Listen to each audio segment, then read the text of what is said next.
The following is brought to you by the People's National Party. Make the trumpets play. Jamaican people want better. Economy coming like stormy weather. Ancestors are turning on them grave. They can tell me how we can do it together. When we look at the future of precipice, we see Jamaica needs the vision of the PNP. People said the bag of promises, them can't carry go shop. And the crime rate getting high, I wonder when it does now come rest. Jamaican people want better. Economy coming like stormy weather. Ancestors are turning on them grave. They can tell me how. The proceeding was brought to you by the People's National Party. The following is brought to you by the People's National Party. Make the trumpets play.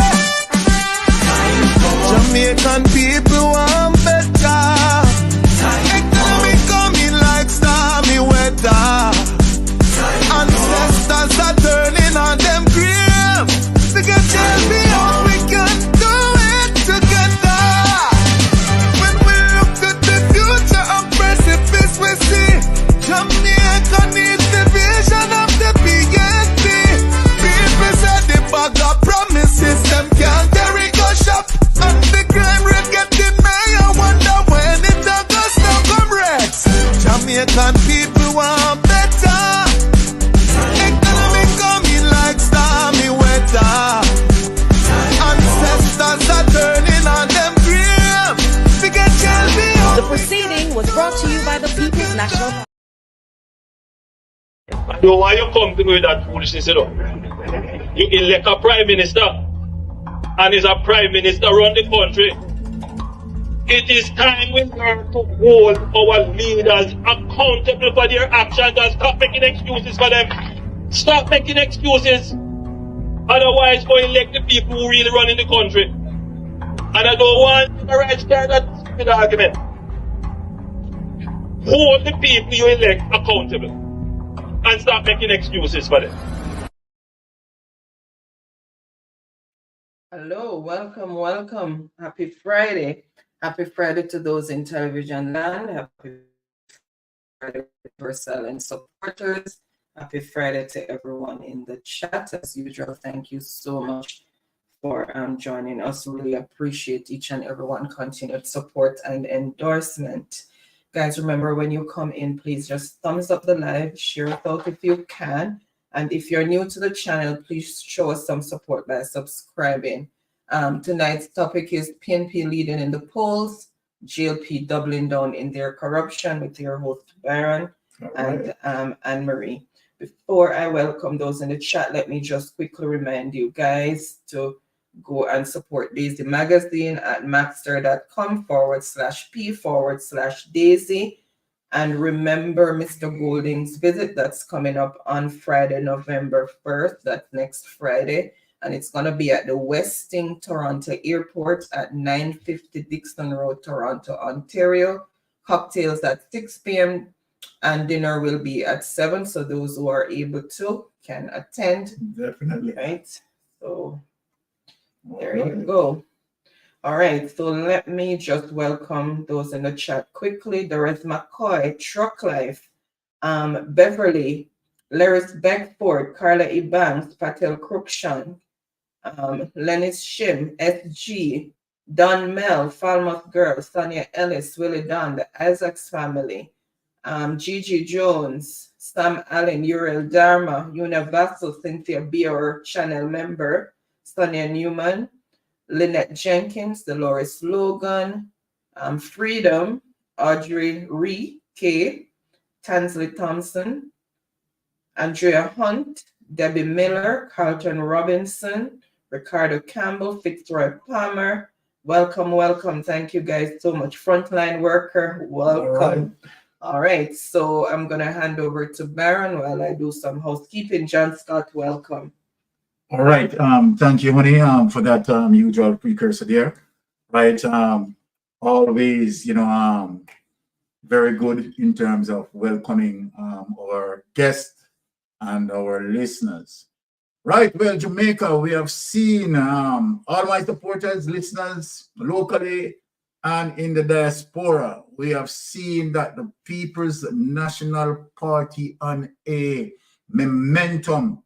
And when I say on a momentum, it's a powerful movement that the People's National Party is moving. And just as we in the eve of a general election, I can say, people, that everything that Mark Golding has been doing, Mark Golding has been doing the right thing as it relates to house, going house to house, and I mean parish to parish, and he is getting the job done. We have many, right, members of parliament candidates who are going out there in the field, right, talking to the people one-on-one. And, you know, Mark Golding has set a precedence as it relates to, you know, his position, you know, relating to, you know, the government stand, because Mark Golding, right, is clearly stand on the side of good governance, right, checks and balance and transparency, right, from a government. And Mark Golding said that quite well. Now, I mean, we have not seen that from the incumbent government as it relates to checks and balance and transparency. We have seen now where this current government is even challenging, right, his own agency, right, which is the Integrity Commission, who is there to maintain checks and balance and transparency, right, within government contracts as it relates to procurement rules. And we are seeing that the government is going, you know, full force against them, right, and wanting also, right, that judicial review to move, right, as it relates to the Corruption Act, right, subsection 14, subsection 5 there, wanted to move illicit enrichment, right. And I mean, that is a policy that holds government accountable. So what is the government is saying? If the government want to go down that I would say devil corners, right, to move that policy, the government is saying that there should not be any checks and balance, right, as it relates to, you know, members of parliament regarding illicit enrichment. No, we can't have a government like that, right? That is what we call a banana republic, right? We just can't have a situation like that. But the Jamaican people, they are making it precisely clear. Now, I am going to get back in a little history as it relates to the excellent job that Mark Golding is doing. And also, let me say this, Mark Golding is now changing the voters' apathy. And that's a big news. That is saying that where you have voters, right, intention clearly is stating that they are coming out to vote, and 52% of that, right, as opposed to the local government election where you only have 30%, right, as it relates to, right, voters apathy, where people were just, you know, staying away, right, from the polls because, you know, basically they're fed up, right, they're fed up. But Mark Golding, right, is doing all that he needs to do. And now Mark Golding is flipping that. Now we are seeing that people now are getting, I mean, quite intrigued, wanting to step out, wanting to vote, because they are saying that enough is enough with this government, with blatant corruption. And so then, without any delay, let us just go back to show you what was the voters' apathy. And now we are going to make the comparison again to show you what Mark Golding had done in terms of changing that voters' apathy as it relates to partially roughly about 22% added to that. That is amazing. That is Excellent. So I am saying what I am looking on right now and the energy moving towards the People's National Party, no doubt, my Jamaican people, a landslide is coming and a landslide is certain. And then there's no wonder why the Jamaican Labour Party, of course, they are getting panicked, right? The Prime Minister is promising God, he knows what, right? The Prime Minister is promising that he's going to make the moon the moon land on earth. I don't know what the Prime Minister is promising, but he's just rolling out all the promises. But guess what? The Jamaican people have enough. The Jamaican people said enough is enough. You promise that, of course, right, if the Jamaican people go with you, then, of course, you will make people sleep with their doors open. Obviously, I am asking Jamaican people, don't make that mistake. Don't make that mistake and leave your door open, right? So this Prime Minister has failed us, right, in so many areas, right? Within his 100 days, all that he had promised, today, we witness nothing has been delivered. So my people, without any further delay, let me get into just to go back in history and show what the voters' apathy was like. And now, Mark Golden is changing all of that. Without any delay, honey, let us bring up that document. Right, the last one that I sent you. Okay, let us get into it and just show you the hard work that Mark Golden is doing, the hard work several MPs doing, and I tell you, I have a member of Parliament in St. James, Alan Bernard. I tell you, Alan Bernard is doing a lot of work in his constituency. You know, I mean, house to house, meeting the people, greeting the people, right? And just, you know, walking along with the people. So Alan Bernard, anyway, there, big up my boss. You're doing quite a wonderful job. And yes, we want to make sure that you definitely find yourself in Parliament as St. James, I think Central, St. James or Northwest, one of the two, right? We're Alan Bernard as MP. So let us read into this. Why they don't vote, and this was April 7, 2024. And here we are in October. Mark Jefferson Golden is changing the voters' apathy, my people. Now, let us read the April 7, 2024, that anonymous poll unveils reason for apathy. So let us get into that, right? And deal with that and show you, right, the wonderful work that Mark Golden has been doing, right?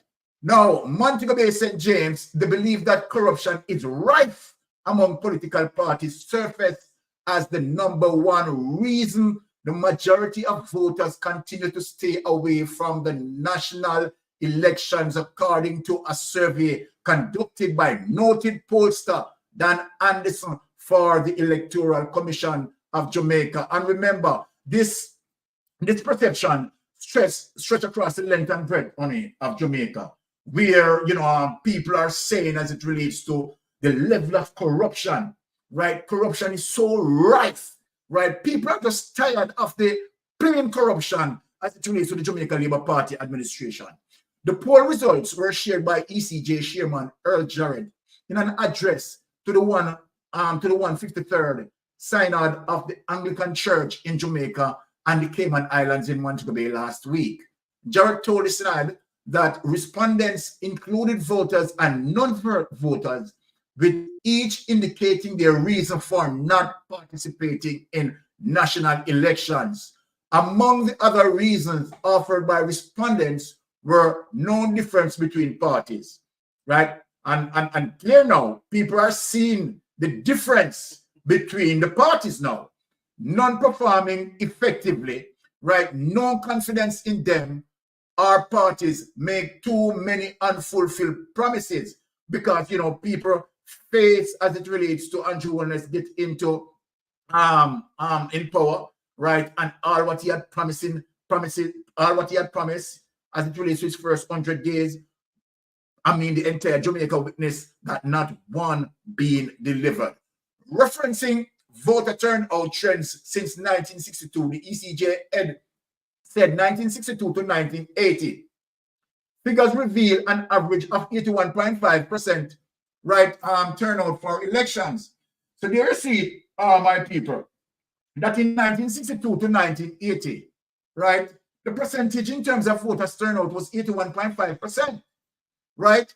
Now, the years 1989 to 2020, however, average of 56%, with a high in 1989 of 78% and a low of 38% in 2020. So then what, caused that significant change? You can see as it relates to, the Andrew Holness administration. You understand, a lot of people are just fed up because I think people were expecting that Andrew Holness, you understand, was going to be new and different, and the way how he articulated himself, being young and vibrant, and people said, okay, all right, the way how he sound, he sound confident, and trust me, people just buy into Andrew Holness' lies, and that, people now just feel fed up. So you see the change between 1989 to 2020,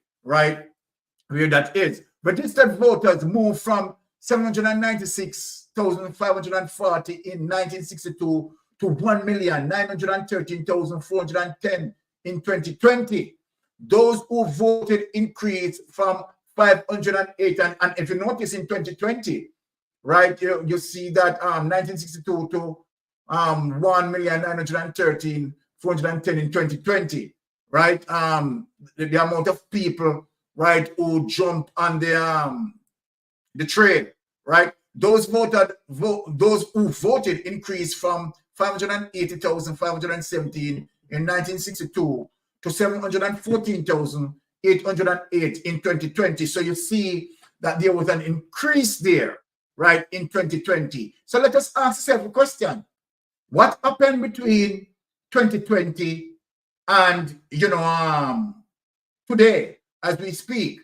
Now we know that voters' apathy now increased as it relates to the local government election. So let us read. Voters' apathy has been a concern for some time, and fears about the threat it poses to the country's democracy started to increase even more after only 30% of registered voters cast ballots in the 2016 local government election. The turnout then dropped significantly to 29.6% in the February 26, 2024 local government election. So there you have it, people. Let us take away that document, right? So when we look at our local government election, right, and we had seen that the voters' turnout was only 29.6%. Now this gives serious cause to our democracy, right? Why people are turning away from the polls, right? As it relates to what they are experiencing. And the main thing, right, as we read there, the main thing is corruption. Corruption is extremely too strife, right, amongst politicians, right? And so then that is an extreme concern.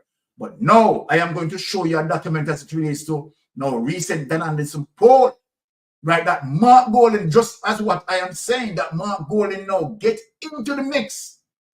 And Mark Golding is now changing the voters' apathy right now. So then Mark Golding is moving strong, and what we are now looking on is definitely a landslide that is going to face, right, the Jamaica Labour Party administration. Let us look on the other document to show you the amount of work that Mark Golding had done, right, to really penetrate voters' apathy, right, and change that, right, where it's now looking that, of course, Mark Golding is now calling out people who are once staying away from the poll. The people are coming out now, and they are really serious because they are saying enough is enough. Let us look on the next document just to, verify and clarify Mark Golding performance. The People's National Party is moving in a very strong way, and we love it, people. So let us look on the next document. X on John Pollock. Right. Okay. Yes.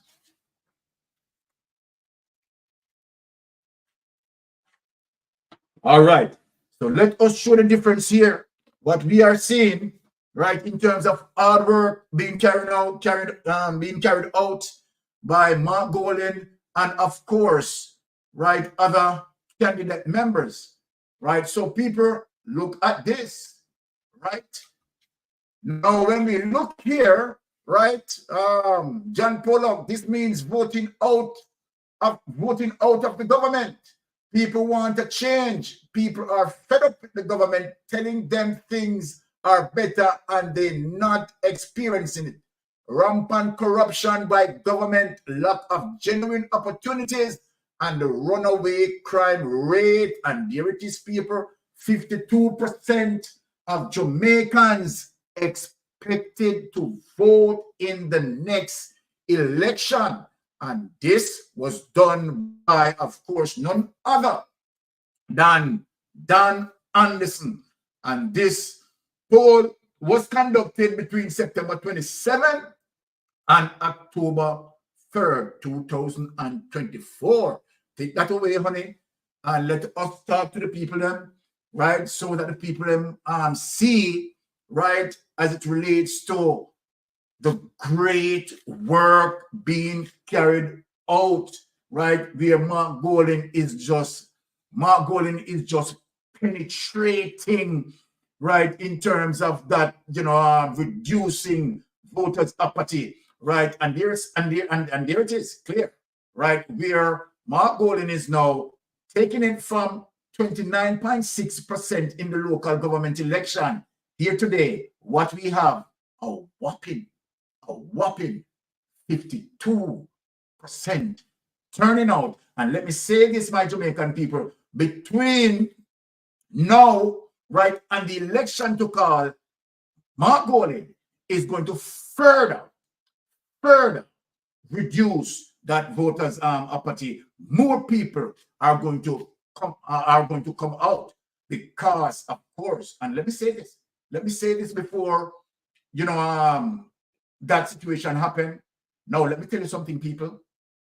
After November 7, when the court, right, kicked out Andrew Holness judiciary review, you are going to see voters' apathy turn way up. That is a problem. So what we are looking on, people, I am telling you, Andrew Holness. Now, you have to understand why Andrew Holness is getting panicked, right? You have to understand why the entire Jamaica Labour Party are panicking, right? Because they see the hammer, right, is blazing. And guess what? Mark Golding is beating the hammer till it bend. You understand? As me say that, big up yourself, Mr. Roadsome. Anyway, you're there. All right. So let me say this. Voters' apathy, Mark Golding is changing that. The People's National Party is changing that. And because of what, right, the People's National Party stand for? Checks and balance and transparency and good governance, right? So big up Mark Golding. Let us look to show you the penetration, right? So let us get into some of the polls and show you what is happening. People, do you remember, right? I would say might be a couple months to a year ago, when it comes to favorability, that Andrew Holness was leading Mark Golding like some 40 to 50%. But people, amazing. Mark Golding has been trailing behind, and know what we have seen. The coin has flipped. Mark Golding is now ahead. So I am showing you, you understand, from all areas where Mark Golding is just penetrating the PNP. Remember, people, when Mark Golding came out with the slogan, said time come, right? A lot of people, you know, bash it and said, oh, he needs to say more, he needs to do more. What are they saying now? What are they saying now? People, I want you to put into the chat. Time come, please, people. Give me some energy, man. Put in the chat, man. Time come. We want to see, because trust me, people, I am telling you, time come. Let us get into the poll. Time people realize that Mark Goonid is a man of action and few words. Exactly. He doesn't go out there and make a lot of noise. He just works behind the scene and get things done. Because yes. Empty barrels make the most noise. Yes. Let us take up this to the Full people clips. to show the people, right, that no, Mark Golding is very serious. No joke about it. Right? The People's National Party is turning the kind in their favor. Right? No doubt about that. Right? Jamaican people, right, need that representation that they are not getting. I know there are 4 different Yes. clips. I'm going to have to do them on that one. All right. So let us show the first clip in terms of what, as I said, Mark Golding, the PNP is doing. This is it, Jamaican people. What of the favorability of the two leaders? Favorable, good opinion. Now, let us look at this. Andrew Holness, right, as it relates to favorable, right, is 32.5, right? But look at Mark Golding.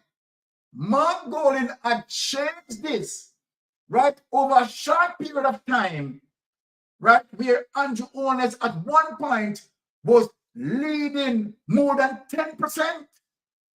More than 10%. And, you know, amazingly, to know that here is now Mark Golding, right, is actually leading by 3.5% in the margin of error.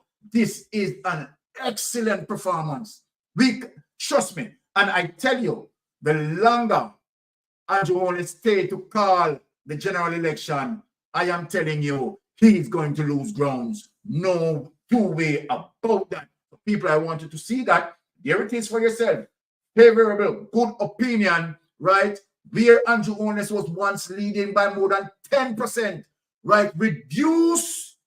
Andrew Holness now 32.5% and Mark Golding 36.5%, at 3.5% advance, and now Mark Golding is leading in that. So what the majority of Jamaicans are saying, they are more favorable with Mark Golding. Let us show the next clip, honey. Let us get in there and bite into all of this, because trust me, people, this is so important for us to understand what is taking place here, right? Now, look at this, people. Now, this is really serious. When I said this is really serious. Now, what of the favorability of the two leaders? Now, when we look on the unfavorability, right? Now, let us look, right? Andrew Holness, 39.9% of Jamaican people, right? As it relates to the unfavorability. Now, and Mark Golding, 25.8%, a 4.1%, more than 14.1%, 14.1% as it relates to going for Mark Jefferson Golding. People, trust me, we can't make up this. We can't make up this. Andrew Holness is imploding in the poll. Take it away and let us go to the next poll and let us dig into that. My. I am telling you, people, I am telling you that we might see a landslide that we have never seen or witnessed before in Jamaica. Right? And so then, I mean, I only can say to the Jamaica Labour Party that they need to just brace, because this look like more than this is after the scale on it. This seems like it is more than category 5. Cannot be measured, right? Now, using a score of 1 to 5, where 1 is a very low score and 5 is a very high score. How would you rate the performance of the current leaders of the two main parties? Mark Golden, very good, 4.7%. Poor, 10.9%. Average, 42%. Good, 17.2%. Very good, 15.2%. Let us get to the incumbent leader where that is concerned. Let us get to the incumbent leader when we talk about, corruption, right, is hitting this Jamaica Labour Party administration. Look at this now here, people. This is, of course, the incumbent, Andrew Holness. Very poor. Look at this, people. 25.2%. Poor. 15.9%. Average. 30.7%. Good. 14.5%. Very good. 13.8%. This is an embarrassment. Very good. 13.8% is an extremely embarrassment. Based on these poll findings, people, we can say that the Jamaican people, Andrew Holness, right, honey? They're totally done with him. Now them said, they were saying, so when Jamaica done with him, yes, take it away, honey. They were saying that when Jamaica done with you, then Jamaica done with you, and this is no joke. All right. Now, let us move into, right, JP continues to lie about FINSAC. And you see, this is the reason. And I can't really, fathom how the Jamaica Labour Party administration is thinking. And let me warn them. Whenever you come out with lies, remember, we are in the technical era. We are in the technological era, right? And the thing is, when you lie, we have social media and we have all sort of search engine that people are going to consult those search engine and show you definitely that you are lying. So I'm asking, why the Jamaica Labour Party administration just continue to lie? Is it something that just built in their DNA, in their genes, that they just can't speak the truth and they have to lie? It's as my wife said, it's innate, right? That they just can't speak the truth. They just innately corrupt, right? And that is one of the reasons why, when they are talking about 18 years, they need to know that that is one of the reasons why that they have spent 18 years in the wilderness. But let me tell you something. What this new generation had witnessed with the Jamaica Labour Party, right, and what we, the older folks, right, know about the Jamaica Labour Party, they are going to serve more than 18 years in the wilderness. I can tell them that. Because what Andrew Holness had done, right, I think Andrew Holness had gone beyond any corruption as it relates to any prime minister, right, in Jamaica, and particularly in the Caribbean. I've never seen, to be honest, right, I'm just being honest right now, never seen, right, as it relates to another Caribbean leader where his statutory declaration, you understand, going for 3 years, cannot be certified and still cannot be certified. And what we have seen as it relates to the Integrity Commission investigator report, there's so many apparatus as it relates to what seems to be money laundering, right? And so then the evidence is just there. The evidence is just there. And then him doubling down, not wanting FID to, investigate. He's just saying that, okay, you really have something to hide. You really have something to hide. And this is what you're saying to people. And then you are sending that message that indeed you are acting as someone who is guilty before even tried. Before even being tried. You are acting so guilty, right? And so then let us get into this clip as we trot along. Yes. Okay. Let us get into, where Andrew continue to lie, and that is hurting him in the poll. That is what is hurting him amongst Jamaican people, because he comes out, he spit out the lies, and where the Jamaican people know the truth. So how are you going to get ahead? I just don't understand that. Yes, right? He comes out, right? He spit the amount of lies that he's spitting, right? And we can see that he's now absolutely a damaged goods. Yes.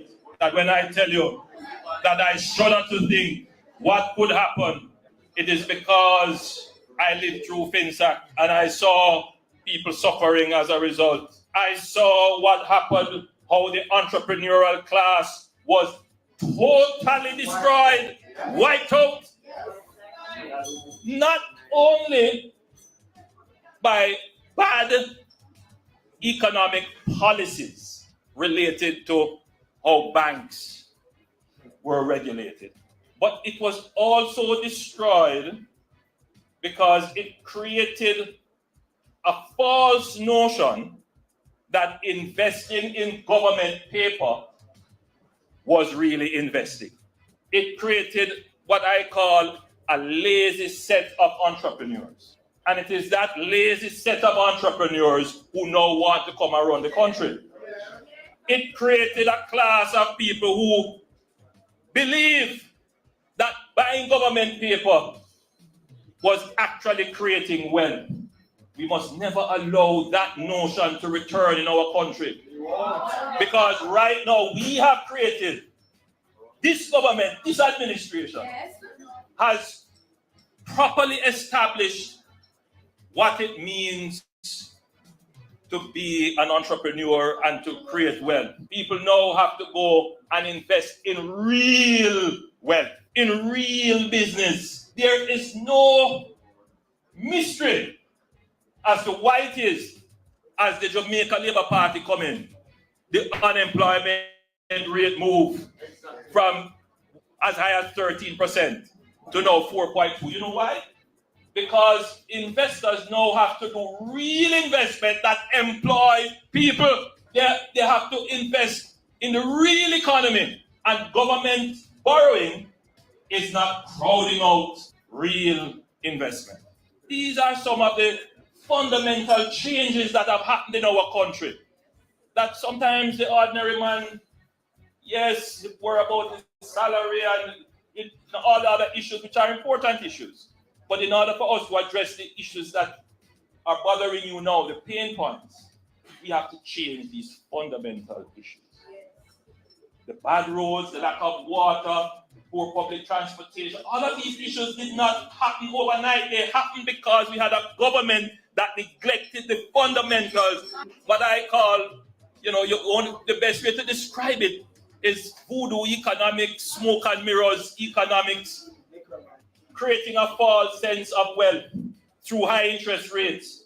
And that is why I'm so fearful when I see those persons who benefited from that era of Jamaica's economic history to come now to talk when they didn't make their wealth by hard-nosed investing. They made their wealth simply by being connected, simply by a government policy that says, I will just take your money and give you back 10, 20% on it. You don't have to do anything. And they call that investing. All that meant is that the poor people who paid their taxes, that tax that you pay went to pay them, who started out already with money in their hand. And that is why their own member of parliament had to speak the truth, that the economic policy of their government was nothing more than the greatest transfer of wealth from the poor to the rich. We cannot go back to that. And those who benefited from it must never take power in this country. My Jamaican people, my Jamaican people, I have to laugh. I have to laugh. And the reason why we have to laugh is, this is the reason why Jamaica is saying and let me speak collectively. Jamaica is saying, you, Andrew Holness, have to go. Right? You are pathologically mendacious. When I say that you are a liar, you are a deceiver. No, let me take what Andrew Holness just said a while ago, saying lazy set of entrepreneurs trying to run this country. No, giving the notion, right, that Mark Golden had benefited from, because of course it is Mark Golden, right, who is competing for the prime ministership. And so then when he said lazy set of entrepreneurs trying to run this country, giving the notion as if to say that Mark Golden had benefited from FINSAC decision as it relates to the 1995 financial meltdown. Let me say this to Andrew Holness' administration. There is nowhere in the report, and remember, Andrew Holness, it is your administration who had paid for this investigation. Remember, it is you who see the investigators, right, and paid millions of dollars for this investigation. And so then you can't say, right, the investigation was done by PNP entity. I'm glad that you cannot say that. And so then, obviously, the report now go against you, what you are on a mission, right, fooling the Jamaican people, right? But guess what? We know that you are a political con artist. You understand? You're a political scammer. Now, I'm going to show you something and show you how vicious the Jamaican Labour Party administration is. Now, let me deal with the situation as it relates to the extreme cruelty of the Jamaican Labour Party administration. I'm going to show you a clip, people. Okay. I am going to show you a clip, and let me explain the clip that I am going to show you. Now, just imagine that Andrew Holness, right, still want to say, I want to blame the FINSAC, the 1995 financial meltdown and the People's National Party, even when the report is saying that the 1995 financial meltdown was not a result of high interest rate, because there were several other banks in Jamaica and worldwide, right, that survived during high interest rate. So high interest rate, right, have no impact on the situation. The report clearly stated that unless Andrew Holness, well, it is not everyone who calls few numbers can comprehend properly, unless he's not comprehending what he's reading, right? Unless he's not comprehending what he's reading, or, you know, is definitely a pathological liar, which we believe the latter, right? And so then there is nowhere in the report that tells us, right, critical thinkers, that it contributed to high interest rate. And here is this man. But let me tell you something. I'm going to go further and show a clip tonight. The clip that I'm going to show is that Arisha, right, Andrew Holness is starting that Andrew Holness said all of those persons who benefited should not be in government. So what are they doing? And guess what? I agree with him. People, I do agree with him. Right? It's just a pity that some of them leave, right? And it's a pity that some of them die, right? And we know that some of them still in the cabinet of Jamaican Labour Party. So by your own word, Andrew Holness, can you tell them to leave? No, why you tell them to leave before we start to call out the names them, you know? Because you just said that, you know? Right? They are not supposed to be in government, you know. So why you tell them to leave? Let me tell you, let me show you this clip to show you how extremely wicked they are. I going to show you a clip with Omar Davis and Adil Shah. They were doing a political debate. And at the time, Omar Davis did not know that Adil Shah was one of the beneficiaries as it relates to FINSAC. He didn't know. Right? Remember, I still later down the investigation done, you know. And you know what, people? Adil Shah, during that debate, right, is pointing finger and Omar Davis said Omar Davis must blame for FINSAC. While when he was doing that, he was a beneficiary. People, let me play the clip and let you see. It's amazing to show you that, people. Let me tell you something. Anything from out of the Jamaican Labour Party, people need to stay far and wide from them. They are corrupted to the core. People, without any hesitation, let us play this clip and show you people.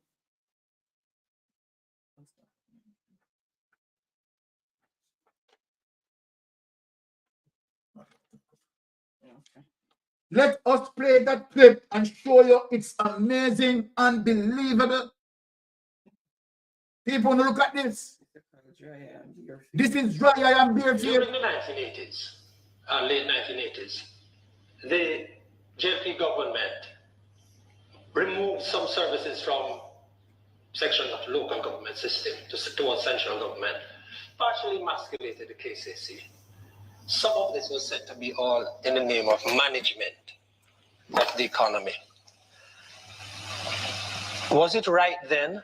And if it was right then, is it likely that in the process of trying to tighten up and to hold down government costs, that you would suggest a cutting back of the local government system? Well, it is not the intention of the Jamaican Labour Party to cut back the local government system. We believe in local government. We believe in community development.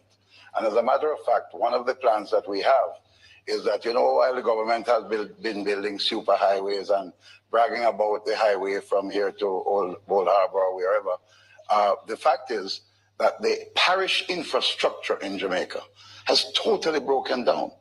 Community roads, farm roads, markets, water supply systems have been totally broken down. And one of the things we intend to do is to arrange proper funding for these kinds of activities. And we are going to do it in a way that we are going to preserve the parish council system, but we do not intend to keep a bureaucracy called a Ministry of Local Government, where what you have is a Minister of Local Government who, instead of enhancing the process of community development through parish councils, he becomes an impediment.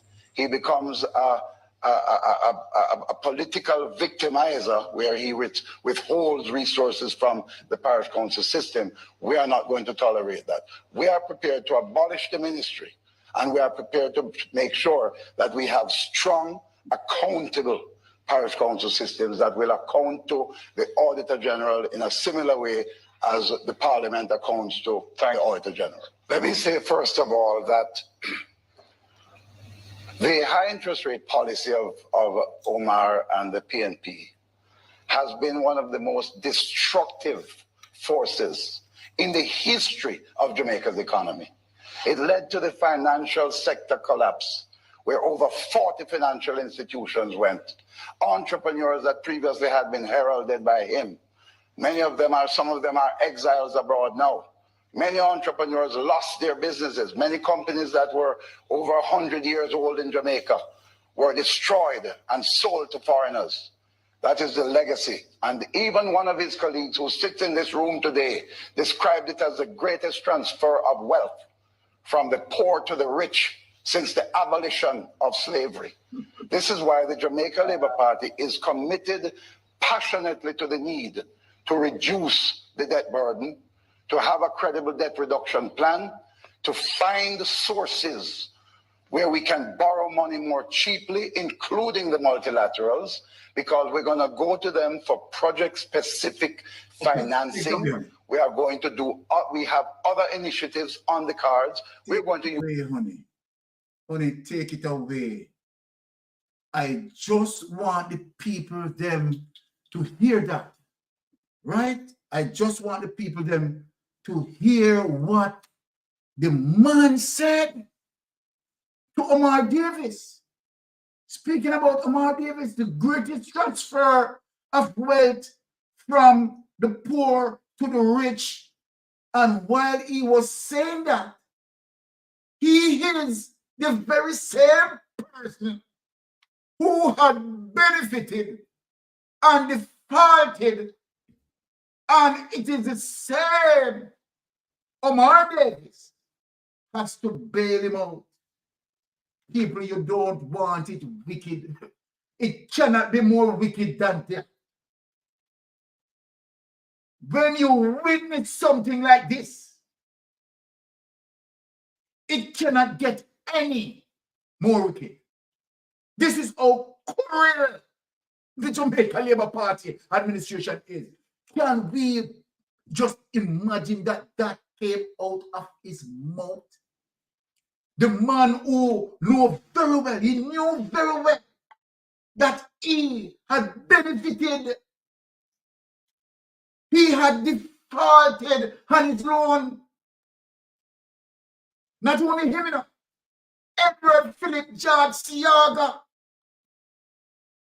took over $30 million and forfeited on their loan, many of them in the Jamaica Labour Party cabinet. And this is what Ardley Shaw stood there, right, and saying, did not realize that there is going to be an investigation into the FINSAC and his information was going to reveal. This goes to show you that the things that Andrew Holness is doing and giving those bare-faced lies and all the things that he's going to promise and promising airport in Negril, I want to know where he's going to get the traffic from so that we can make the profit. Now, just imagine Boscobel Airport, you know, that the government, taxpayers' money dump into Boscobel Airport. How much profit that Boscobel Airport is making as it relates to benefiting, right, the government? Huh? How much? And then here he is, knowing that it can't work. Let me tell them, for people that talk about the airport at Nigel is a good jet either. It can't promise a comfort to a fool. So then if the Boscobel Airport, right, is not doing well as it relates to the amount of traffic going through, you understand, so that the airport can make money, and we are losing money on the Boscobel Airport. Right now, as we speak, we are losing millions of dollars. And yet, he's now telling Jamaicans, a fool, so, that he's going to set up, you understand, the next airport in Negril. So where the traffic is going to come from? Where the traffic is going to come from? What we're going to do? Spend millions of dollars when our hospitals need fixing? Our hospitals our healthcare system is so dilapidated.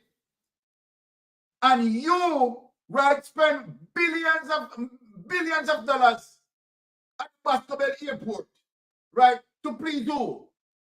To please what? Bush Stewart's son? To please the standards chain? Because only they are benefited. That's why I tell people about capitalism. You understand? And this government, this capitalism government, when we talk about crony capitalism, this is what we talk about. That they suppress the poor in order to make them rich. So they only, this government only care, you understand, for the bubbles, the ones in the bubble, the elites of society, right? And taxpayers' money up to dump in Boscobel. And what are we getting from Boscobel? And now, here is Andrew Holness listening, you understand, to some of the PSOJ canartists, you understand, wanting to do what? Put an airport in Negril when Boscobel is not making any money. People don't have sense. Think of it. You think of it. Right? So then, let us move on. Let us get to the next clip as we traverse, right? And that is one of the reasons why we have seen the poll that we have seen today, where, of course, Mark Golding is whipping him street lane and corner. He's going to get whipped, right? Because when we call out to blatant lies, right? And of course, we Google search and facts check you, right? Then, of course, the people have to see the facts and follow the facts. And let me say this. It is not like that we are defeating you. You are defeating yourself in the poll because of the lies that you have been telling and continue to tell. Right? His ridiculous promises. And so, yes, and your ridiculous promises. The lies that you continue to tell and the ridiculous promises. And guess what? We don't have to go hard to prove you wrong. Right? The people just Google search, and they know that you're a liar. Let me tell you something, Andrew Holness. The dinosaur politics that you are practicing is not going to help any of you. And that's why in this era, where social media is concerned, you are getting all of that beating that you're getting. And remember, your vloggers cannot help you because your vloggers, what they're going to come out and do? Lie? Your vloggers are going to lie? Continue lying. And continue to lie? No, listen to me. When you have a Wayne Lonesome, when you have a Mystic Sensation, when you have an Aromatic, when you have an Attack for the Press, when you have a Hunter Stevenson, when you have an Anita Bell Rose, when you have a Attack for the Press, right? Touch your mind. How are you going to get through? You tell me, when you have a bowler, how are you going to get through? How are you going to get through? You understand? None of your bloggers who are telling lies. All we need to do, you understand, it's focus on the truth, deliver the truth, right? And open the people's eyes. And guess what? The Jamaican people are following us. Right? All of the vloggers, right, who are shining, and I don't call Carlos, big up yourself, Carlos, Jamaican, right? Jamaican Carlos, Jamaican at topic, right? And you know, for who I don't remember now, trust me, Mystic Sensation, kudos to all of who are doing a great job on social media in, you know, disseminating the truth. And because guess what? The truth matters and context. Big up yourself, Isaac Buchanan. Watch out. I mean, I left out Ratty gun. Watch out. Jesus, please. Ratty, anywhere there. Big up yourself. Big up yourself. Big up yourself. Right? Big up yourself. Big up yourself. Big up yourself. Everybody. So this is what we are talking about. All we need to do, we are not going to go down the road in terms of telling lies. All we need to do, right? Go and Google search, right? Search for the facts and present them. Present them. So you on your alternate truth is not going to work and your bag of lies. And that's why you are getting beating. And the more you stay, you are going to getting more beating. And that's why we believe everything that comes out in the Integrity Commission report. So then, let me say this to you. Is the Integrity Commission investigators, are they telling any lies on you that you have 28 accounts? Are they telling lies, Mr. Andrew Holness? Talk to me, Mr. Andrew Holness. Are they telling lies that more than $500 million running through 4 accounts of yours? Are they telling lies? No, they are not. Are they telling lies that $143,000 US came from out of SSL into an account with NCB where you took out $0? Are they telling lies on you, Mr. Andrew Holness? I want to know if they are telling lies, right? Because I think you lost the ability of speaking the truth. I think from the very moment you open your mouth, sir, the very moment you open your mouth, one can anticipate a lie coming from that. And that is disgraceful that we have a prime minister representing us on the international stage. You are affected, right? Even the international partners cannot trust you. They can't, because you lost the ability of truthfulness. You are dangerous. Right? You are extremely dangerous to us as a people. We are telling you the truth. Now let us proceed. TikTok. All right, let us proceed because we have to speak the truth for our people, right? And get to the next clip, because you know this coming election, Jamaican people is quite serious. Let us hear him again. Let us hear him again, right? We cannot in We're gonna any host way them out. allow the performance of the government to be devalued in the minds of the people. I find it a curious argument that the party that is responsible for FINSAC, the greatest devastation of Jamaica's economic base, the cause of great poverty in the country. It's a curious position from a party that decimated Jamaica's middle class, Jamaica's skills and talent, where all those people left the country, not just with their skills and talent, but with their resources. That under their watch, murders crossed the 1,000 threshold and have stayed there since. Curious argument for them to want to rehold the office of government purely on the basis that some time has come. There is no commitment, no vision, nothing has been put forward that would demonstrate that they would be able to handle the challenges that we have had as a government better than how we have done it. Well, let me say this to you, Andrew. Margolin simply is going to do a far better job than you by not doing one thing. Let me say this. Margolin administration, staying away from corruption, is going to help a lot. Margolin administration, staying away from corruption, is going to significantly help a lot. Let me remind you, Prime Minister, when you're talking about steady hands, your steady hands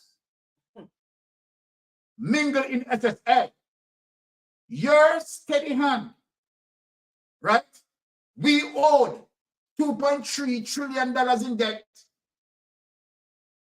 and your steady hand, $1.7 trillion unaccounted for as it relates to your steady hand. Then, boss, if your hand's so steady and we had lost $1.7 trillion, what do if your hand gets shaky? No, I mean, if your hands are so steady and we cannot account for $1.7 trillion, including your office, and remember, you know, your hand is so steady, and we had lost, we cannot account for $1.7 trillion as it relates to your steady hand. Then what if your hand gets shaky, boss? What if your hand gets shaky, boss? Because your steady hand mixed up in a SSL, your steady hand as it relates to your office, 1.7 trillion, education, health, and the office of the Prime Minister. Remember, your office, right? 1.7 trillion unaccounted for, and your hands are steady. And your hands are steady. Well, you know what? Now, when you talk about, you know, certain things, I'm going to show you the vicious lies of the Jamaican Labour Party. I think I don't know tonight. I make sure, say, I done some proper research, right, to pass on this information to my people. Now, since you talk about FINSAC and what, right, you continue to lie about. Now, let me dig back in SSL a little bit. Do you remember, my people? Nigel Clarke came out in Parliament, you know, and said to all Jamaicans that progress had been made in terms of paying back some of SSL investors. This is what the man said. And you know what? I have a document to share to show you the information as it relates to Nigel Clarke. And when we are talking about that Nigel Clarke, right, help you Culinary, help Andrew Holness to re-execute FINSAC 2.0 via SSL, transforming from Paul Chenyum and Associates. Yes, right? They had conspired based on the evidence that we are seeing, right? To definitely damage investors. And the same behavior that Andrew Holness is talking about. The greatest, you know what? You know what? Andrew Holness, let me give you a line where you think.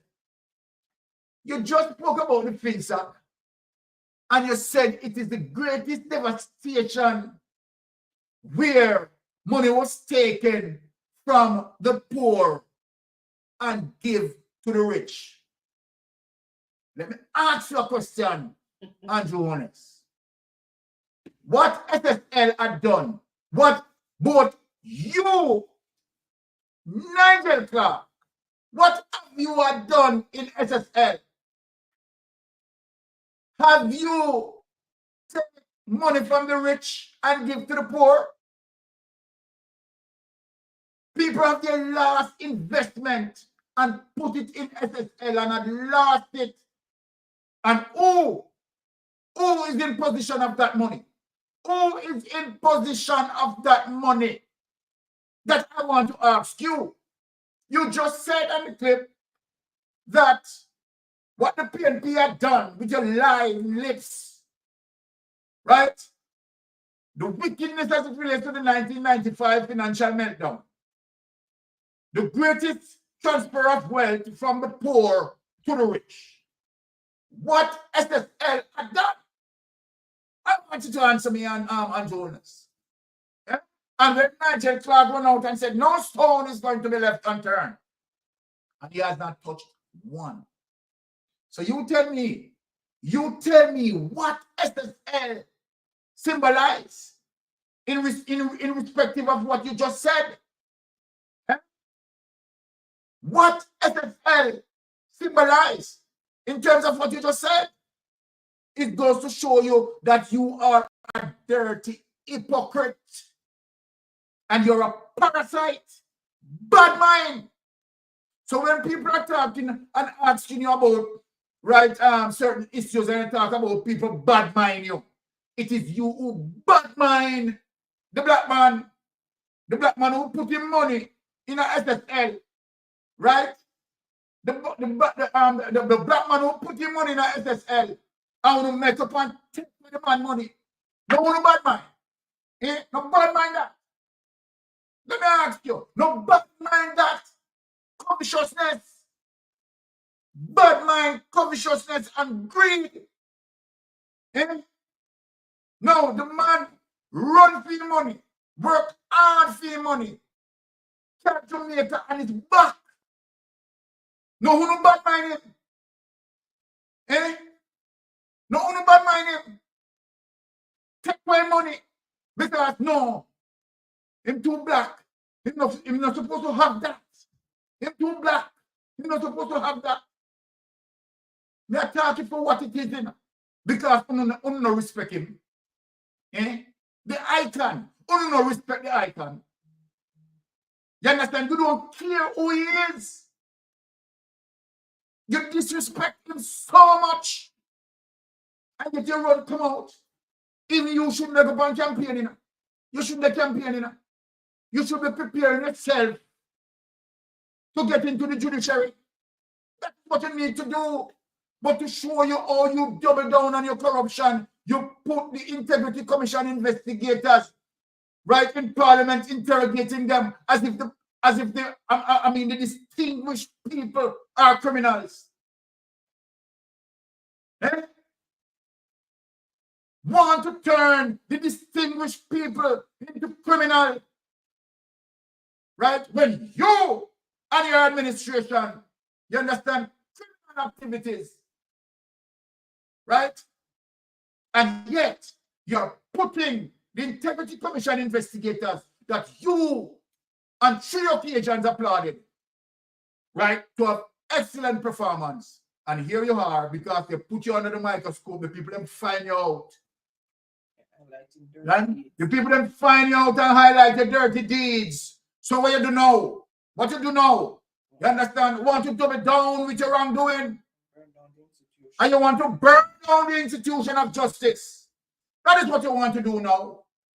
Right? For those who you cannot corrupt, you want to get rid of them.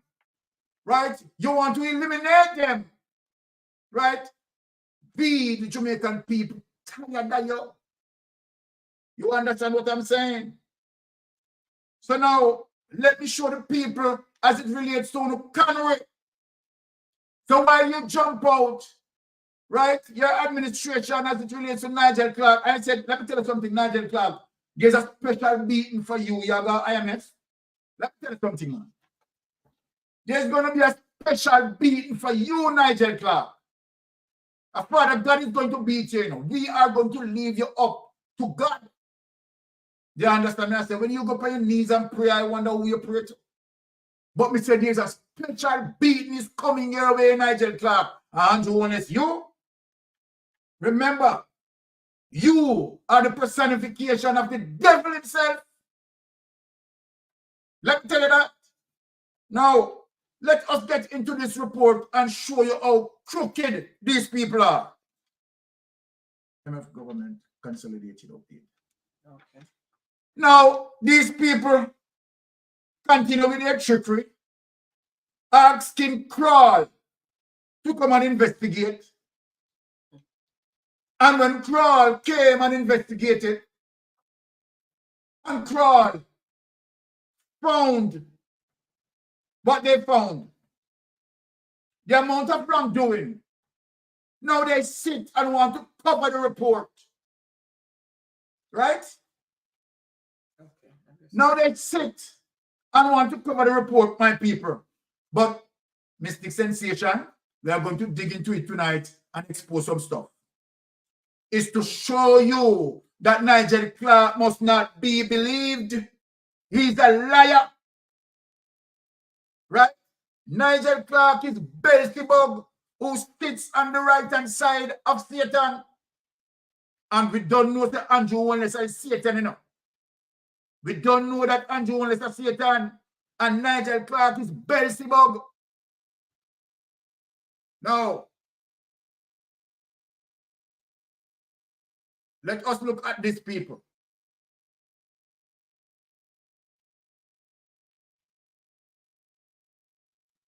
Okay, let us look here.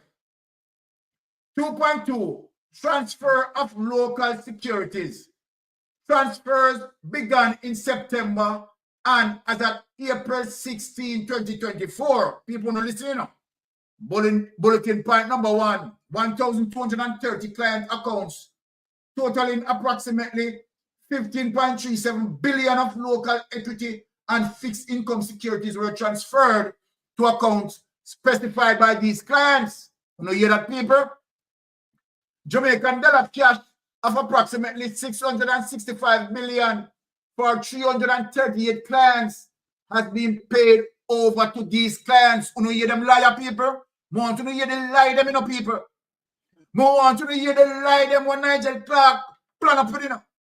Therefore, a total of 16.3 billion in approximately 70% of Jamaican dollar denominated assets held in FSL's off-balance sheet portfolio have now been transferred to clients. You know, hear that, people? You know, hear that, people? Jamaican dollar denominated assets, including Jamaican equity and fixed income securities and Jamaican dollar cash.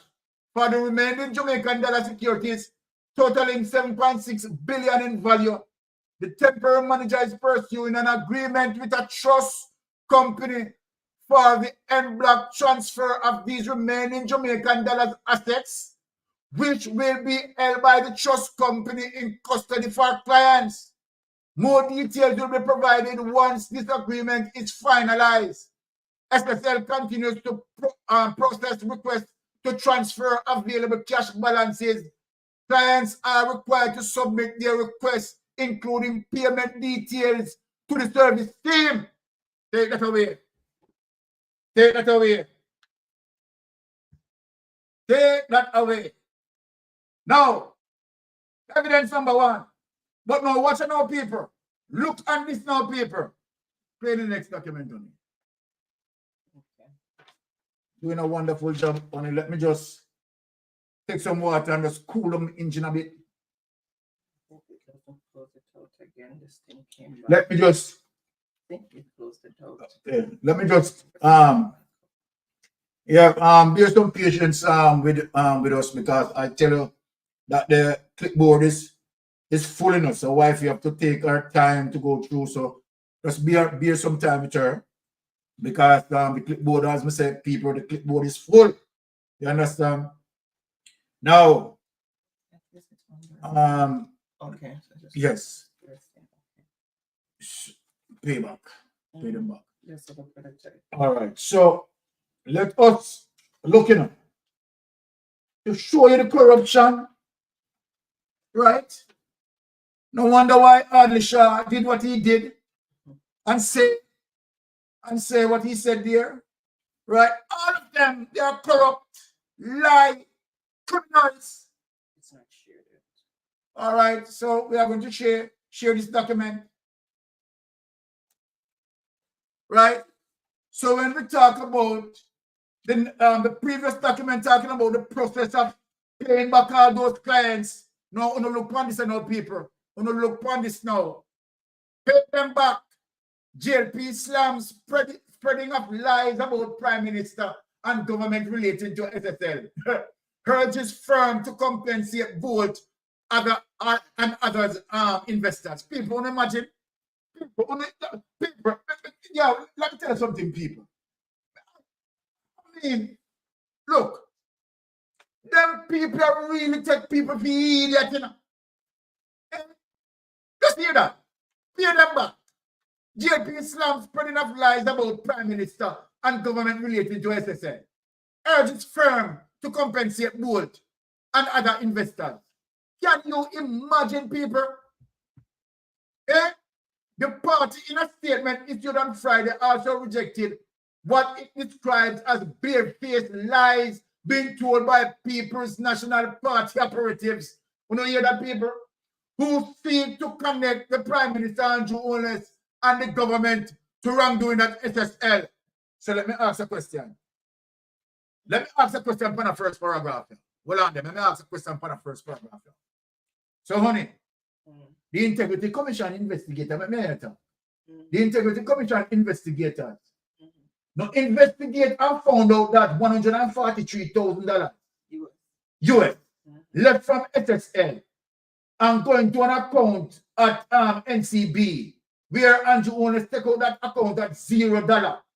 And the 104, and shortly after, $143,000 went into that account. US dollars. So I'm going to tell you now. So what am I talking about? So the party in a statement on Friday also rejected what it described as barefaced lies being told by People's National Party operative. Then lick their head. There were people that lick their head. Yeah? Who seek to connect the Prime Minister, Andrew Holness. Well, guess what? Guess what? I know we are trying to connect Prime Minister Andrew Holness. I know we are trying to connect Andrew Holness, you know. It's SSL. They try to connect Andrew Holness, you understand, through the NCB account when they go for $0. You know, out I'm bright. You know, out order I'm bright. The statement came following a series of cryptic tweets by Bull last week, which led to several Jamaicans speculating whether the Sprint icon was lashing out. Yes, him have every right to lash out. Take away that document, me not to read any further. What a piece of faithiness. What a piece of outorderness. And then jump up now to talk about paying back, paying back. Well, at the same time, you know, I said paying back. You know, I tell you, cross carry for run to Canada. The same time, you know, they talk about SSL for paying back. The same time, we allow you cross carry if you live up from out of Jamaica and go to Canada. I say, wicked plus tax. Yes. Wicked plus tax. Anybody in a Jamaica. Anybody in a Jamaica. And let me say this. If I'm my friend and family, I mean, no, say them have vote for JP, me done with them. Tell me to tell you that. Them can't get a cent from me. So let me talk it loud on my platform. If me no say, a friend or a family of my own, you understand, voting for people like them now. You understand, them can't get a cent from me. You understand, I thought that. You understand, because I'm not going to indulge in wickedness and corruption. This is dark evil. This is evil, dark. Now, let us move on to the next clip. Now, the economic crisis deepened. People, I want to show you. Yes, people, I want to show you that don't believe in a Andrew Holness bag of promise. But I'm going to show you something tonight. Let me juggle on you, man. People, let me steam up the engineer. Yes. I want you to listen to this. Said the dollar is stable. 90 million US was dumped this week trying to save the dollar. That's where I want to start, Ralston. If you say the economy is doing well, the dollar is stable, how is it possible that 3 times in 1 week, the Bank of Jamaica had to intervene in saving the Jamaican dollar? Talk to me. The answer is simple. The Prime Minister don't know anything about economics and he's out of touch with the economic reality. So what he's doing is going around and spreading a whole lot of propaganda. The Bank of Jamaica had to intervene in foreign exchange with $90 million this week to get the dollar from 159.48 to $158.83, simply because the country is not focused on production and exports and not generating enough foreign exchange in order to run the economy. Just as simple as that. So you spend 90 million US, because we want to make that clear. That is United States dollars, 90 million to save less than $1. And hold on, this is this week. In previous weeks, they have been doing the same thing. Remember, the dollar hit the 158 barrier. Since it hit the 158 barrier, they have been intervening, and we still reach the 159 barrier and going to 160 because the country is just not generating enough foreign exchange. The trade deficit was 2.3 billion for the first 5 months of this year because exports continue to fall from a low base because Nigel Clarke don't know anything about production and export. He's just a bookkeeper moving numbers from one place to the other. Now, Ralston, there are some serious issues laid out here. And one other thing I want you to explain to my listeners before we go any further. Spending this money to save the dollar, does it carry a positive effect or a negative effect for the country? Because every time you intervene in the foreign exchange markets, you waste US currency and then the dollar goes back to the same level or drops even further. So it's a counterproductive, a wasteful exercise in futility and stupidity. What you need to do is to concentrate on production and exports and production for import substitution, because those are the things that are driving down the value of the dollar.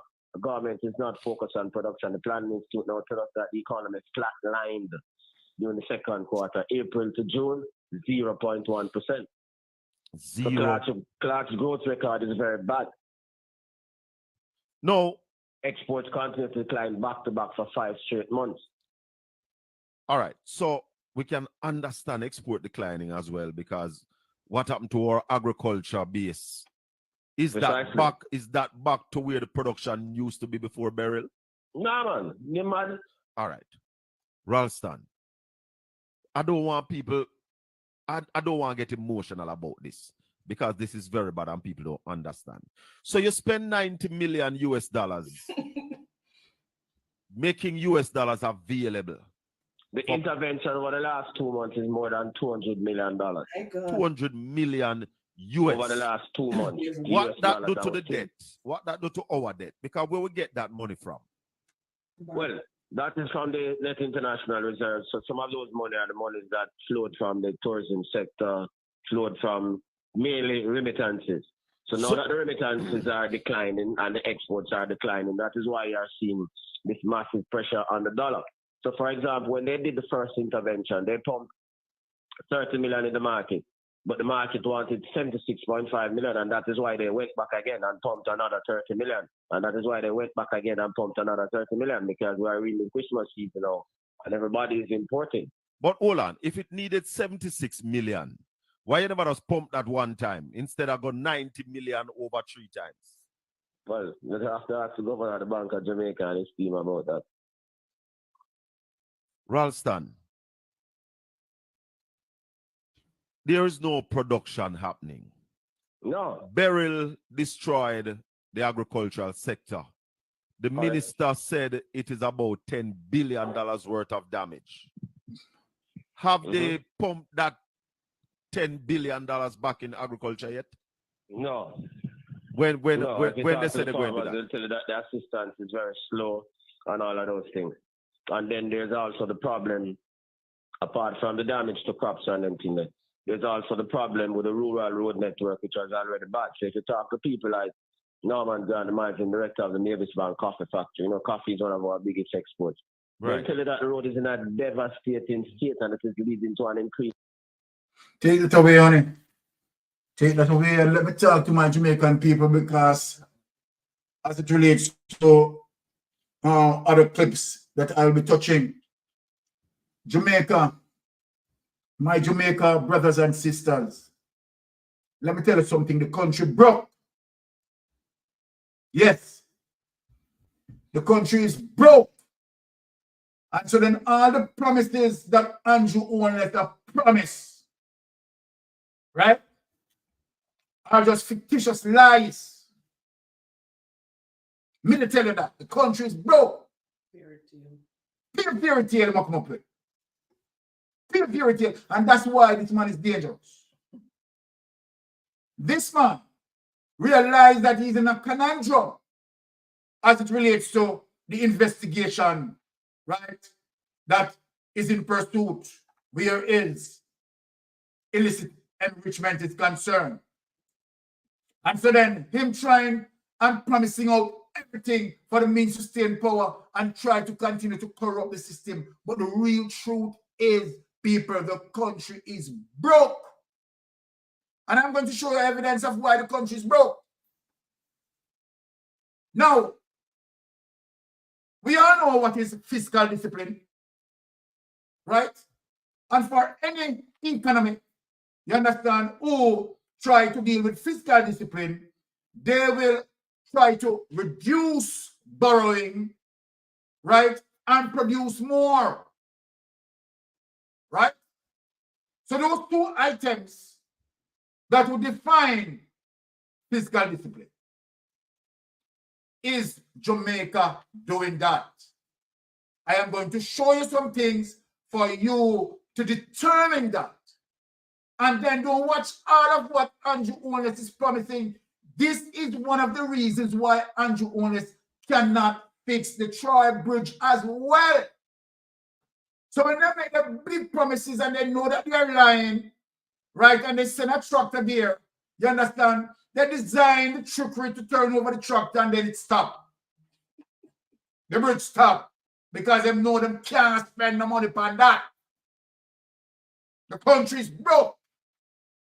Now, remember, I say and define what is fiscal discipline, right? Reducing your borrowing habits, reducing that habits of borrowing, right? And grow the economy as it relates to producing, right? Find innovative ways to produce. And when we talk about produce now, you have to look within your agricultural sector and try to be innovative, you understand, in terms of certain things that can be, be manufactured and so forth and so forth and so forth, right? For micro businesses, right? If you can, of course, educate, right, and encourage those micro business into macro, that is perfect, right? And so then, of course, we will help, right, in terms of paying down our debt and not right? Just paying some money, you understand, to just maintain a debt. Remember, people, and let me go through this. When Nigel Clarke took over the Minister of Finance, remember, you know, that the debt that he took over was $2 trillion. Now, what is the debt? What is the debt? The debt is now $2.3 trillion. So what that goes to say, people, we are not paying down the debt. We are not paying it down. Right? Now, so let me show you some things which are, I mean, critically serious as it relates to going forward. So I want to explain that, you know. I want to explain that. Right?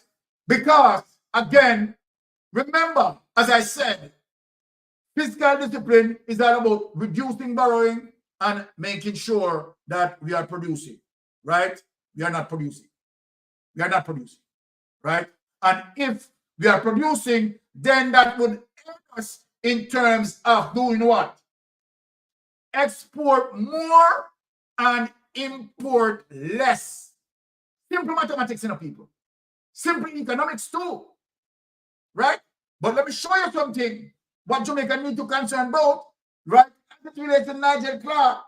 Because Nigel Clarke, right, and Holness is borrowing so much, putting the country in a deeper debt and placing the country into what we call a debt trap from the IMF. So then people look on the following clips that I'm going to play to show you evidence and proof that Nigel Clarke and Holness is putting the country into a debt trap. Now, without any delay, let us lift up this clip. Let us look. 3 clips I'm going to play and show Jamaica. It's a document. Okay.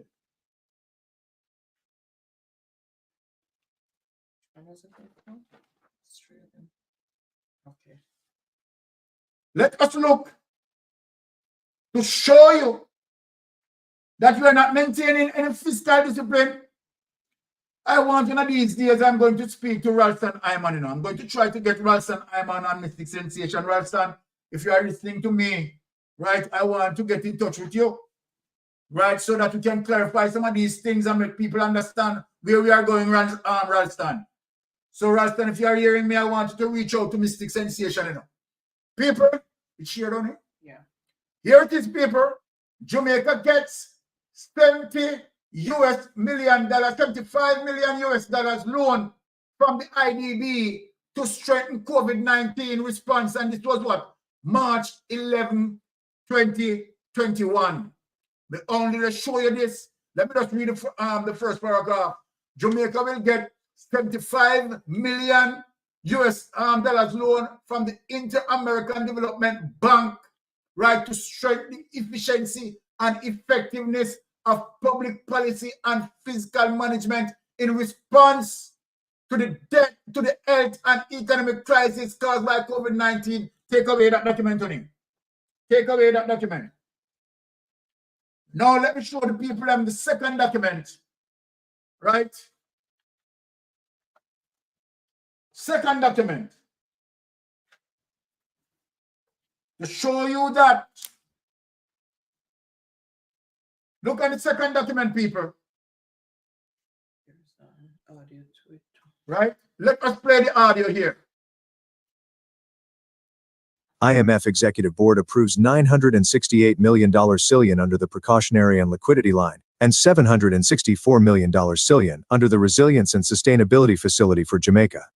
March 2, 2023. The Executive Board of the International Monetary Fund approved a 24-month arrangement under the Precautionary and Liquidity Line (PLL) in the amount of $968 million. The Executive Board also approved $764 million under the newly created Resilience and Sustainability Facility (RSF). The 24-month arrangements will provide insurance against global risks and strengthen physical and fiscal resilience to climate change, advance decarbonization of the economy, and manage transition risks. Washington, D.C. The Executive Board of the International Monetary Fund (IMF) approved a 24-month arrangement under the Precautionary and Liquidity Line (PLL) with access of $968 million, 190% of quota, to provide insurance against risks from higher commodity prices, a global slowdown, tighter than envisaged global financial conditions, and new COVID outbreaks. The Executive Board also approved an arrangement under the Resilience and Sustainability Facility (RSF) for $764 million. Take it away. Now let us play another clip for them, honey. Let us play another clip for them. Right? Let us play another clip for them. Not that clip. Document. Hear it here, people.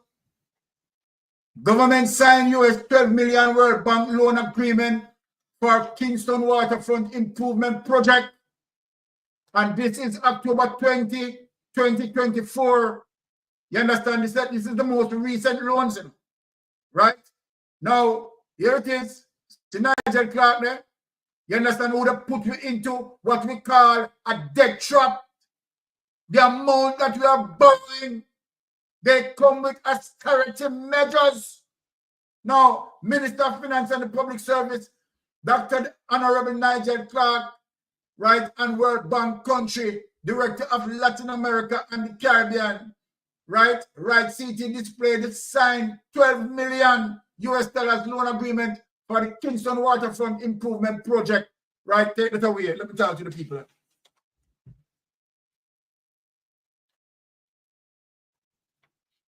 Let me talk to the people. So what people need to understand, that all these loans that we are getting, right, and that's why it's important for me to talk to Rasta Nyman, it comes with what we call austerity measures. Yeah, it comes in terms of what we call austerity measures. What does that mean, people? It simply means that certain programs, right, that the government would like to, certain social programs that the government would like are used to fund, right? Some of these austerity measures is going to result in the government, right, not able to fund those social programs again. So people need to understand it. So when you see the country is borrowing money, remember that it comes with some austerity measures. Right? And so then some things what they are promising, you understand, they are not going to be able to deliver. So they need to come out and tell the people the truth. They are not going to be able to deliver. And many of those. Right? As a result of the so many borrowing that they are doing. Right? So then that goes against fiscal discipline. Because remember, we identify fiscal discipline, right? Is when you reduce your borrowing, right? And try innovative ways and means, you understand, to grow your economy through the process of manufacturing, right? The country need to produce more. Morris Williams said, does PM know what is meant by fiscal and monetary policy? Because Nigel, our finance minister, has no idea of what's inflation exactly. And we are talking to them, Mr. Morris. We are talking to them. Right? So then when they talk about the economy is doing well, no. No. And when you have liars, deceivers, and outright criminals, what do you expect? We don't expect better. And the thing about this, why it is extremely serious towards us, because some of these money that they borrowed, we don't know how they are being spent, because some of that they're going to pocket under this corrupted government. You understand? With inadequate checks and balances. Can you just watch? Just imagine, you know, what happened in the health sector, right? Where the permanent secretary is saying, as it relates to the appropriation account, cannot be completed on a yearly basis. Those little things. And so then money being missing, can't account for that. Because of what? No appropriation account being done on an annual basis where they know that it's supposed to be done. And then what? The permanent secretary just get off, and then the Jamaican Labour Party defend the permanent secretary with the corruption. So we don't want that, Andrew Holness. We ask you to leave, right? And stand by for the judiciary, right? So let me show Jamaican people in terms of what I am saying when we talk about fiscal discipline. So then I'm going to go and show you the next document to show you that Jamaica is not doing good. We are exporting more than how we are importing, more than how we are exporting. And that's why the one Terry Langtongue other day came out and want to tell lie that we are exporting more than how we are importing, and you have to take it back 1 week of time. Because remember, we are here in social media. But he realized that we are starting hitting him and showing the proof and take it down.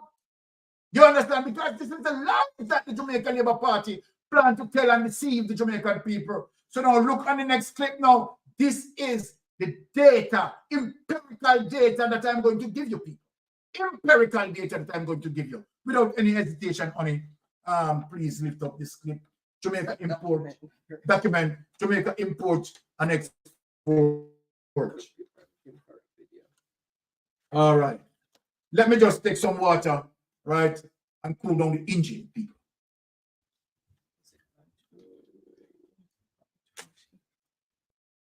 All right. So I wanted. Okay, so the people are seeing it. All right. So I share. Yeah, let me see the font there. Okay, so I want to share. Bring it out too much. Share this. And this is empirical data that we are talking about. Now, so here it is. Right, so we are going to look under our trading deficit. So if you look under the right, you see we are exports. There it is, $1.95 billion in export. Right, but look at import, people. Look at import, $7.62 billion. So what we are looking on as it relates to trade deficit, by me just looking on this maths, we are looking somewhere as it relates to trade deficit of roughly about $5.8 billion in trade deficit. Right? So just look at that, people. And you're talking about the country is doing good. Now, here is what we are exporting. And if you read, right, the overview in 2022, let us look at some of the things that we are exporting. The top export of Jamaica are refined petroleum, which is $734 million. Petroleum gas, which is $265 million. Aluminum oxide, $246 million. Aluminum ore, $76 million. And hard liquor, $73.3 million, exporting mostly to United States, $1.11 billion. Russia, $99.7 million, right? Canada, $81 million. United Kingdom, $70.8 million. And Iceland, $39.5 million, right? And so then all of that, right, now would reflect as it relates to the $1.95 billion that you are export. But look over here now in terms of what we are importing. Yes, so importing here, here's imports. The top imports of Jamaica are refined petroleum, $973 million. So we have $200 million in deficit. If you look up here on the export, petroleum, refined petroleum, $734 million we are exporting. But yet, now we are importing $973 million. Now in crude petroleum, $440 million, right? Petroleum gas, $385 million, $330 million as it relates to cars. And packaged medicaments, 148 million. Importing mostly from United States, 2.76 billion. China, 949 million. Trinidad and Tobago, 430 million. Brazil, 371 million. And Turkey, 327 million. When you calculate all of that, comes up to $7.62 billion. A trade deficit of $5.8 billion. Take it away on it.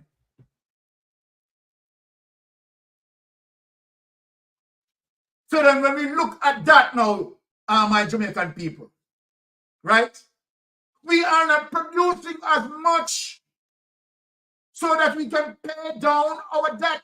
What we are doing, we are servicing our debt. That's the only thing that we are doing. We are paying millions of dollars in servicing our debt. So I want people to look at that and understand that. Pastor Ricky said Jamaica needs to reopen the factories and start producing products and less import. Yes, Pastor Ricky. That is what we are talking about. So when Holness people, Pastor Ricky said more dark days are coming, and this is no joke what Pastor Ricky said. No joke. Because we understand the data very well.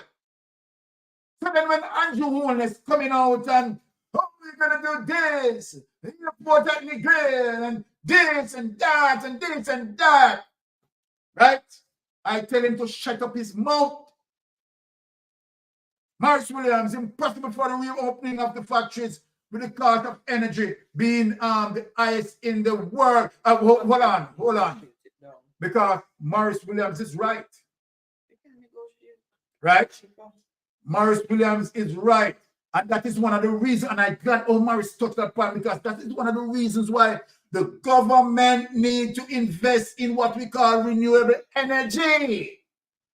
I think we are some sensible, intelligent people in the chat room, you know.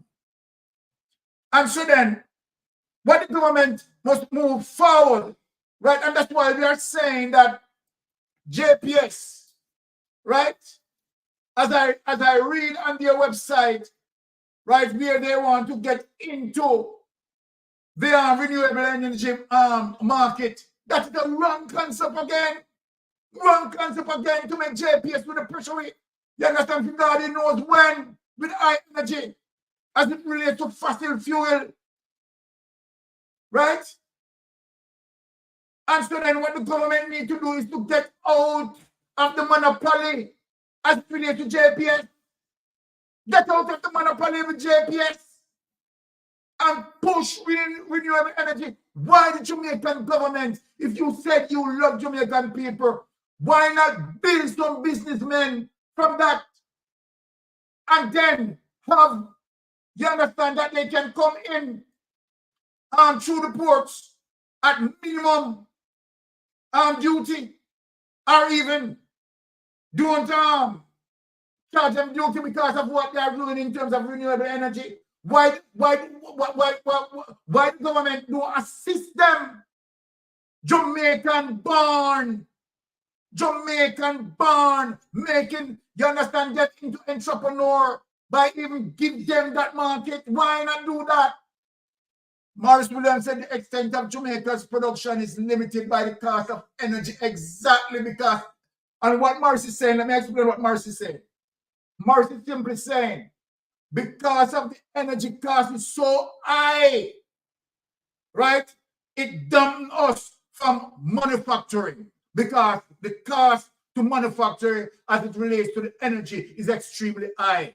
And so then any day that we can get rid of, right, that high cost of energy, then we can able to manufacture more, right? So Maurice, big up yourself. You understand? I like the witness, right, that is coming out there, right? So Jamaica, when I'm telling you, now let me just cut into the program as we travel down here. Pastor Ricky, exactly, renewable will break up the monopoly of JPS and will eventually lower utility costs. And let me tell you something, Pastor Ricky, this is one of the expense that is eating majority of our Jamaican people, right? And so then government has to be innovative, right? In moving away from fossil to renewable energy, right? To renewable energy. And we have, you know, one of my good friends, Dr. John Lennon, right, always speak on this issue, right? And I understand where Dr. John Lennon is going. And if Dr. John Lennon, you are listening to me, big up yourself, Dr. John Lennon, because this is one of Dr. John Lennon burning issue, right? And he's right. He's right. Now, let us go to. Okay. Responding to Q2. All right. Let us traverse on the clips here, my Jamaican people. You understand? Because we are all in this together and we have to fight for beautiful Jamaica, right? And fight for our brothers and sisters. Yes.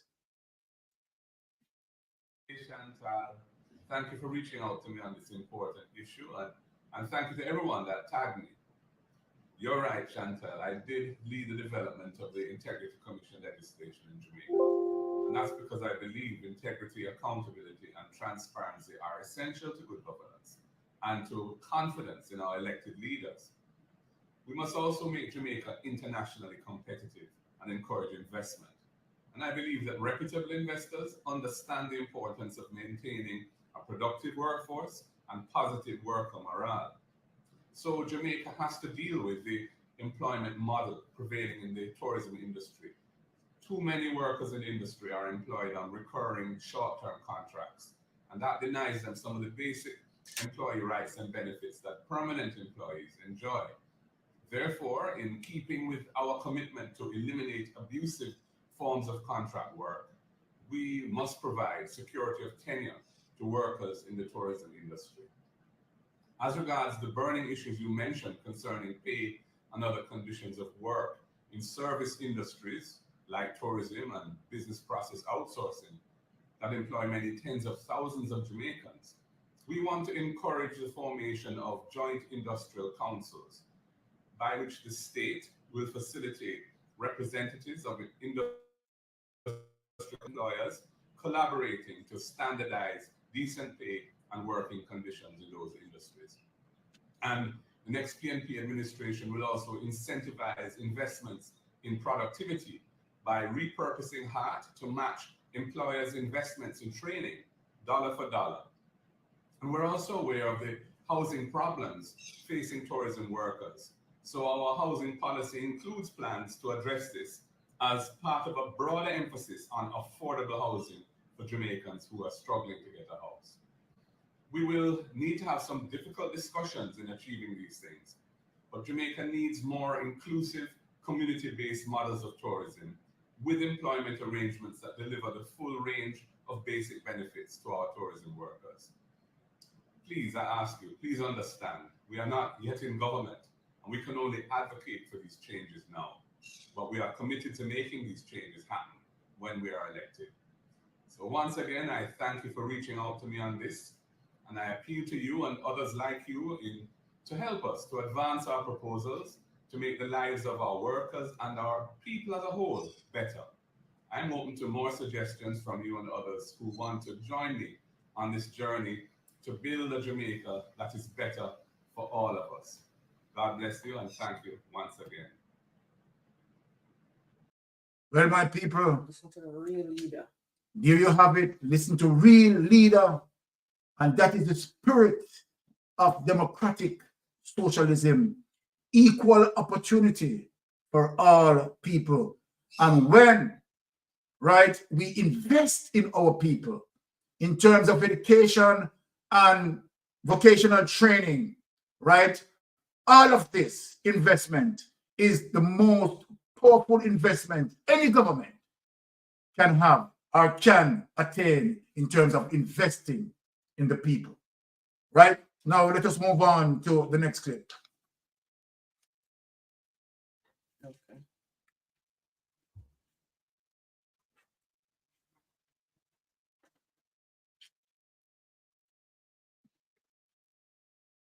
feel the country is more corrupt now than it was 5 years ago. People gave their views on the issue in the latest Don Anderson poll. The details from Prince Moore. Corruption has become the hot button topic in Jamaica over the past few months. At the center of the discussion is the Integrity Commission. It is the entity set up to lead the fight against corruption, especially in high places. And Jamaicans are watching on as it produces its work. But how do Jamaicans really feel about corruption in the country at present? The Don Anderson poll put the issue to respondents when it asked, do you feel that there is more corruption in the country now than, say, 5 years ago? Or would you say there is less corruption now than 5 years ago? Or is it about the same as 5 years ago? 65.8% of respondents said they believe there is more corruption now than, say, 5 years ago. 11.1% of those who responded said there is less corruption now than, say, 5 years ago. 17.7% of respondents said they believe corruption now is about the same as, say, 5 years ago. The remaining 5.5% said they don't know. For some sort of comparison, in an earlier Don Anderson poll this year, 30% of respondents indicated that they did not think the Prime Minister had enough control over corruption. This is something that the nation's leaders should be extremely concerned about. This perception seems to be growing, and it is not what you want people to take away from what's happening in the country. And therefore, the leaders must find a means by which they can change that kind of narrative. The latest Don Anderson survey was conducted between September 27 and October 3 and included 1,012 respondents, 18 years and older. Prince Moore, TVJ News. Take it away, honey. And Jamaican people, we are going to prove simply what Don Anderson said, right? And I'm going to give back a reflection again in SSL, right? Where SSL branded problem institution by FSC 5 years ago. And this is what we are talking about, why people are drifting away from Andrew Holness administration, right? To knowing to the fact that FSC branded SSL as a problem and identified the problem, right? I am going to show that clip, but surprising is the outcome of what FSC said. I am going to show you what FSC said after this clip. So then let us get back into it and just show you something as it relates to SSL, right?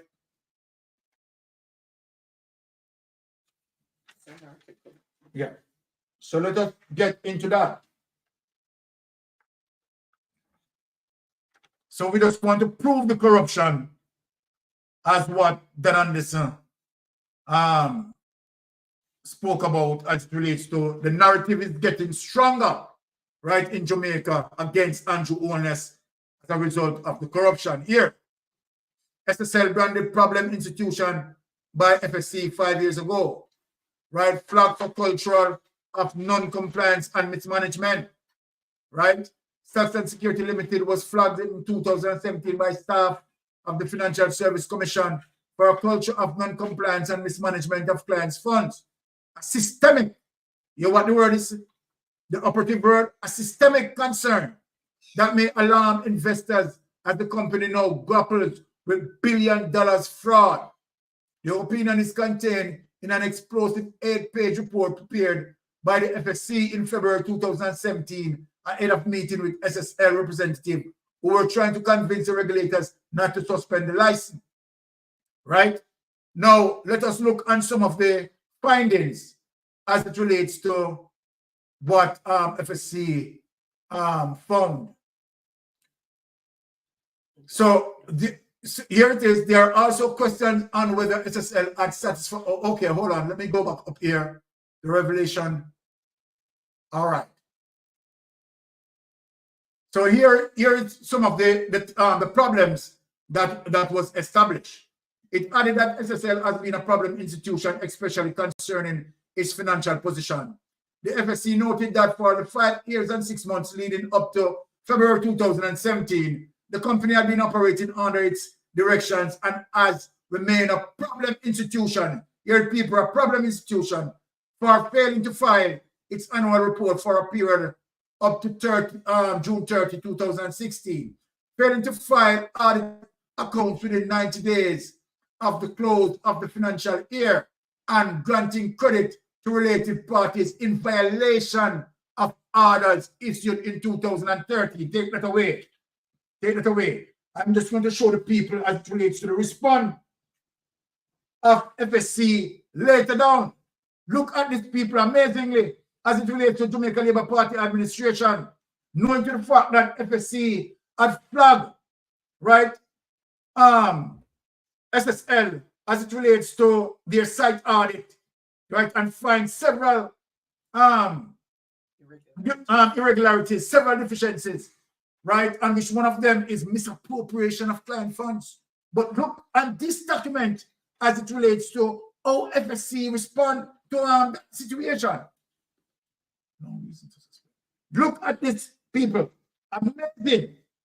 Look at this.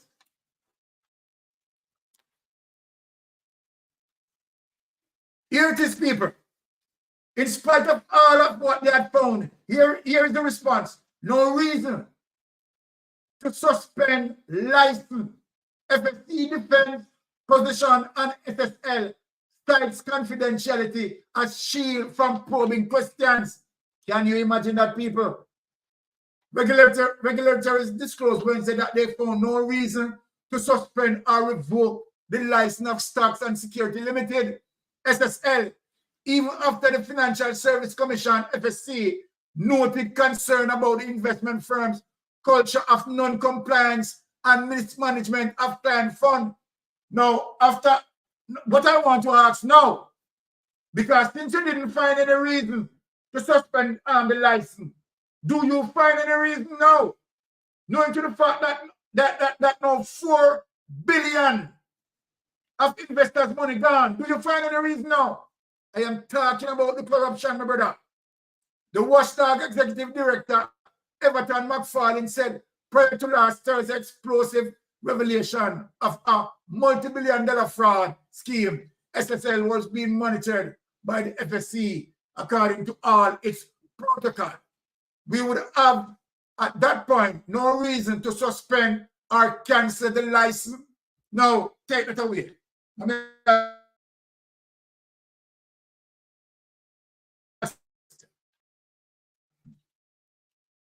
You are going to tell me, right, my people, let me talk, that FSC carried out an audit, right, and found several discrepancies, right? These are serious discrepancies. One of those discrepancies was the fact that SSL, they found that SSL was misappropriating client investment. So they were actually stealing clients' investment.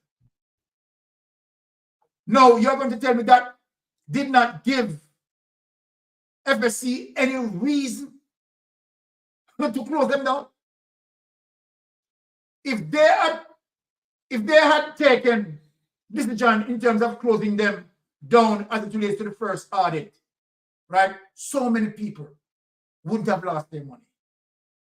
I want to know, what is Nigel Clarke, you know, because FSC would have communicated this to Nigel Clarke, and Nigel Clarke would have communicated this to Andrew Holness, so they would have known about it. Nigel Clarke wouldn't stop it, because of course, Andrew Holness has his profile account in SSL, right? Yes. And so the question that I've been asking from day one and still ask now today, we want to know how much money did Andrew Holness put in SSL? Because now, as it relates to the Integrity Commission investigation report, there is no evidence, people, not one striking evidence to show us how much money Andrew Holness actually put in SSL. But what the Integrity Commission investigation report is showing to us that there is money left out of SSL and went into Andrew Holness' account. So this is what we are talking about as it relates to the high level of corruption in the Jamaica Labour Party administration. Well, ladies and gentlemen, I want to say I came to my final clip tonight, and I want to say big thanks to you all for passing through. Right? It's always a pleasure, right? Here on the burner, fighting for our people, as our people are supporting us, right, amid this crisis as it relates to Andrew Holness-led government. We are here and we are making sure we are disseminating the necessary information so that when people go to the poll, they can make an informed decision in terms of putting the X beside the N. Anywhere else the X will go, on an informed decision that. Right? So let me say it categorically clear. Right? Wifey, let me hand over to you. All right, so the lines are open, guys. If you want to call in, okay. All right, anyone who wants to call in? All right. Sister Patwa Gwan. Same to you, my sister. The gospel. Aye. But Mystic. Yes.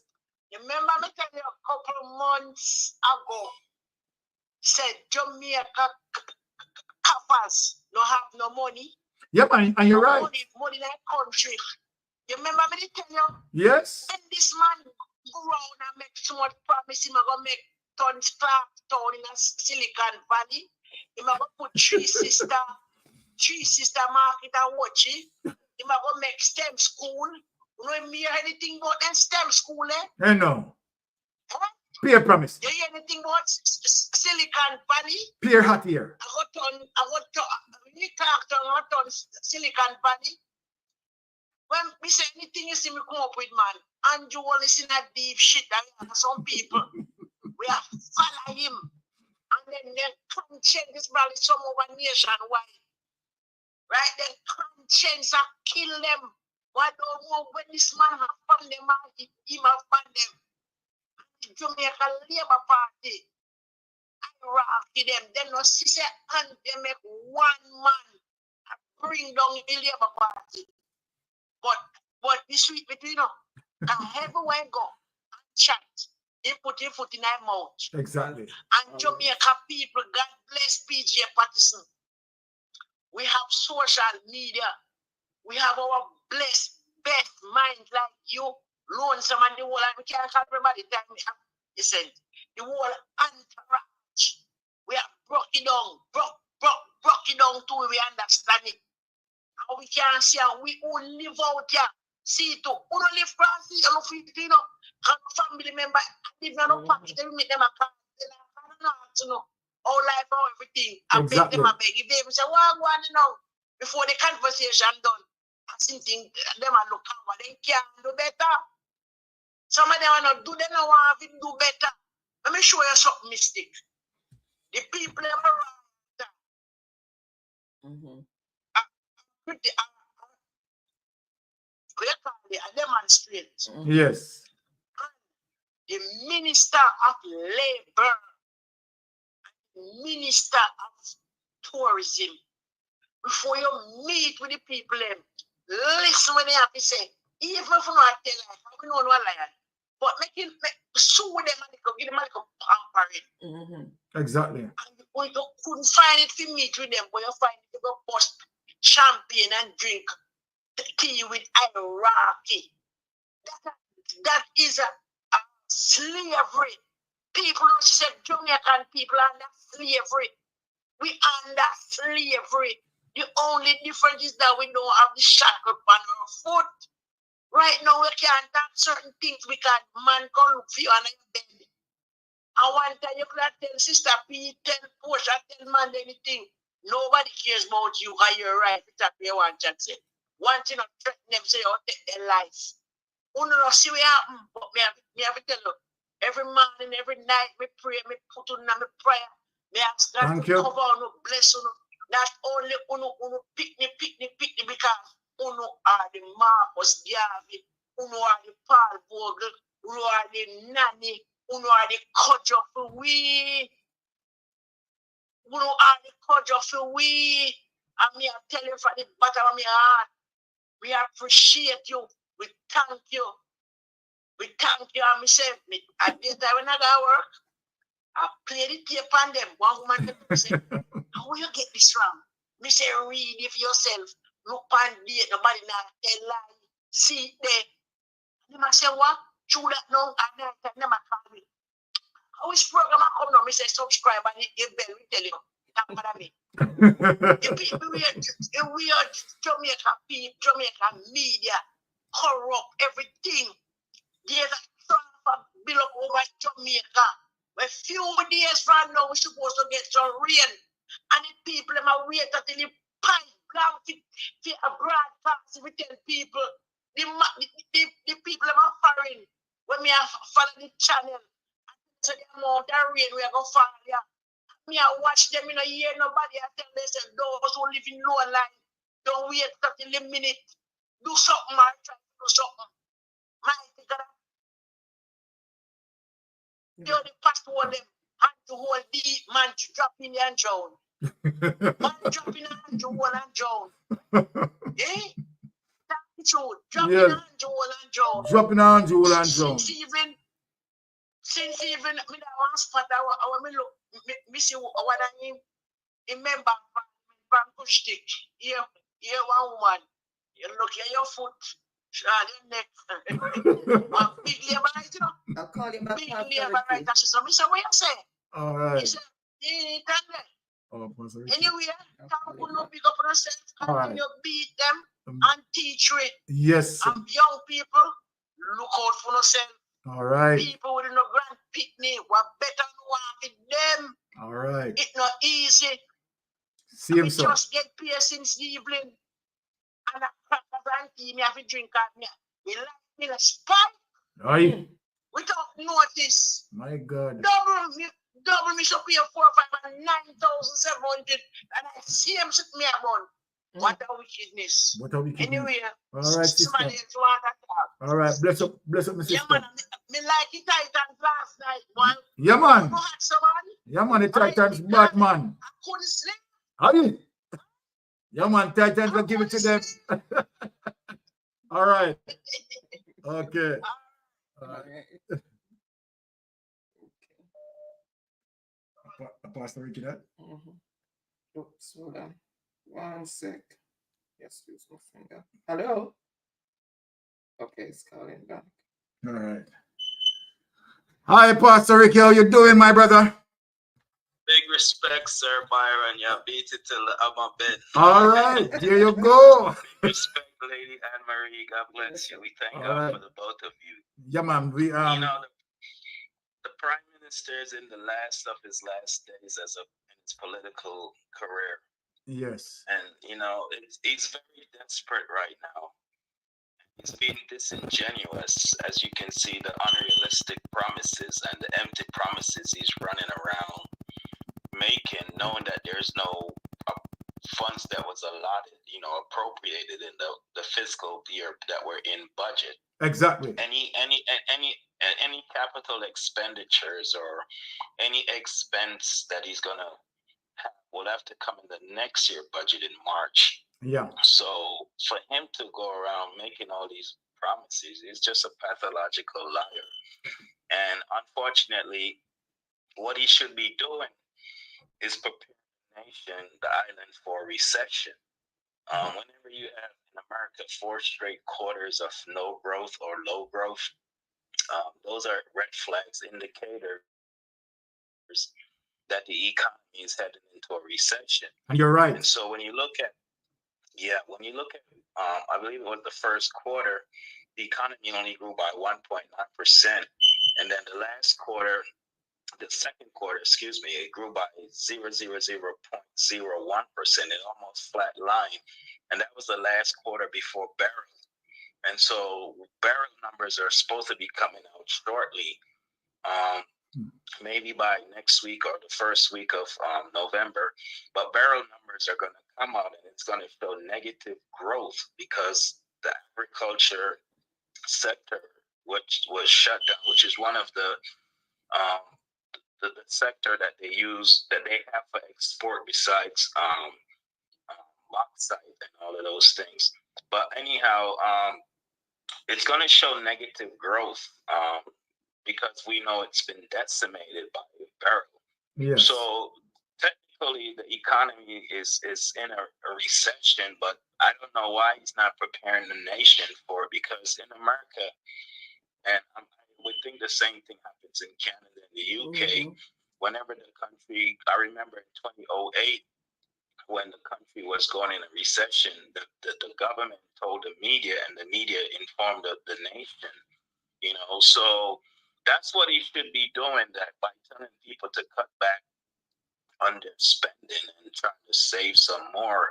The dollar is depreciating like it's bleeding. And every time the dollar depreciates, it raises the cost of living. When the cost of living is raised, it lowers the cost of the life expectancy, because now people can't afford food and medications and the thing that they need to stay healthy. So it reveals that technically he doesn't care. He's like heartless, careless about the people. And I think he's on the ropes. The walls are closing in, and he's in the last, you know how we say in church, we're in the last days, and it's so true.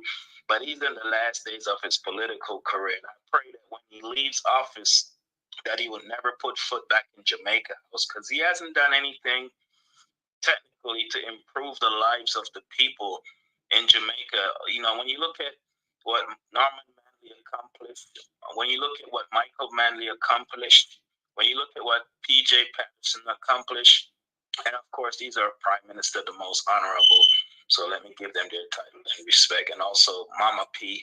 You know, when you look at their accomplishments, everything they did was to improve the lives of the people, whether it's building schools or colleges, universities, or programs like NHT, art, you know, all roads, infrastructure. He hasn't done anything. And then what he is now banking on is that, you know, NIDS that he has tried to implement, and it was struck down in the court, and now they revise it. When you look at Zozo, which was struck down in the court, and SOEs for state of emergency and zone of operation, I mean, everything he has done is to destroy the lives of the people. So the only term he deserves is a sentence in prison for 50 years. You're right. Criminal, and I take no apology for saying that, because You're the right, IC sir. report reveals that. Speak your mind. Yeah, the IC report, the Integrity Commission is an investigational body that investigate corruptions and financial crimes like he has exposed in these reports. So, I mean, if you and I did half, even a quarter what he did, we would be behind bars. Exactly. You know, so he's a criminal, and I make no apology about it. He's a criminal. Speak your mind, my brother. Yeah, he should. If he was in a first world country like the UK, America, or Canada, he would have been forced to resign, and they would have waited till he left office and indict him. You know, how Trump was so radical in office, and you know, the US, they have this agreement. It's not in the Constitution. It's just an agreement that you don't indict a sitting president. But once he left office, he picked up 4 indictments and 91 charges and was convicted on one of the indictments for 34 counts. So, you know, this prime minister doesn't honor the rule of law nor the Constitution. And he's the disgrace to Jamaica. He's brought Jamaica in disrepute all over the world. Everybody's talking about his financial crimes. And we're not going to sugarcoat it. They're financial crimes. And so he should be held accountable, him and his government. You know, it's a magnet. JLP party's a magnet for criminals. You know, anywhere they leave America and go back to Jamaica as criminals and go into the Jamaica Labour Party. And it's sad because They're not lawmakers, they're lawbreakers, and they need to be prosecuted, all of them. So, Right. we're all dependent on Comrade Leader Mark Golden to change a lot of laws via the Constitution, rewrite it, get out of the British, because this Constitution, current Constitution, has so many loopholes in it to enable criminals to do wrong and not held accountable. I believe that we need a Jamaica brand of the U.S. version of the FBI. It should be called the JBI, Jamaica Bureau of Investigations. And you should put the IC, the FID, MOCA, and TikTok. And I think there's another investigation body in Jamaica. Put them all under there. Get rid of the DPP office. Get rid of the DCP office. They're all compromised, and that's why no one is being held accountable. So, let's keep praying for Comrade Leader Mark Golden, because he has a huge challenge. He's going to inherit a huge mess in the economy, and then he has to regulate the banking laws, because you saw what happened to FINSAC and Paul Cheng Young and Associate and SSL. So he's going to have to, and even the IC report with Beretta, the crime minister had unsecured loan of $50 million with proposed collateral, but wasn't written down in an agreement. So there's so many changes that Comrade Leader Mark Golden is going to have to do to bring back Jamaica to the level where we can trust government once again. Because everybody has lost trust and confidence in this government, and it's a shame, man. But I want to thank you and Lady Anne Marie, man, because your program is always informative and very educational. I will not stop. Raise up the bomb on them. All right. Thank you very much. Thank you very much, Pastor Ricky. Pastor Ricky is quite against corruption and holding government accountable. Yes. All right. Big respect. Have a blessed night. Same to you, Pastor Ricky. Pastor Ricky is quite adept, I'm telling you. All right. Everything that Pastor Ricky said is true. All right.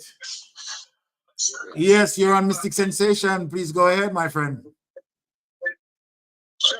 Shalom, my brother. Boy, the night wouldn't have calling you read me. I look for your calling. You know that? No, mommy, that calling. Too busy. Okay. I raise up your blood pressure. As usual. No, I am. Me really get sick of seeing my face on my TV, Me too. Would I prefer to read when you say? You don't want to see him. But you're real. We have to keep check with our enemies so that we know how to counter them. So we have to listen to what he's saying. We have to read what he's saying to know what he's up to. No, but I understand the work, but the man doesn't mess them up because every time the man talk, the man just talks on something. I don't know who he believe what he say. Not even him himself when I say don't believe what he say. No, he don't believe it. He can't drink much more. Look, the man claimed that the country is in steady hand. My God. Unbelievable. The only unsteady in this country of him, and because he collect all that money. All right. So we don't know what he matter about. Crazy man. And for the life of me, I cannot believe that even at this stage, this late stage, right, of the report on FINSAC and so forth, the man still come out and defend in party. We wrap up so much money in a double down. The double down the wrongdoing. I mean, say, we don't know what them people are saying. Them people are just wicked, conniving. But you're right. You are wicked and hardly, Sha. I him wicked. The man that on the debate, you know. And the man I hit Omar Davis, you know. Beg him for help. And then after I go beg Omar for help, you know.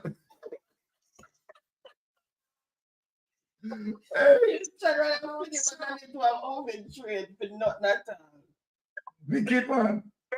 No, people are serious, man.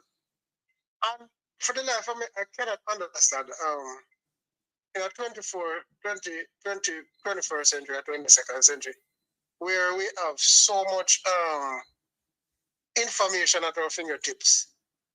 The man is still pretending like we did back in the 60s when there is no way we're going to get information away from where they step on the political platform. And you see the man, them are political dinosaurs, them man.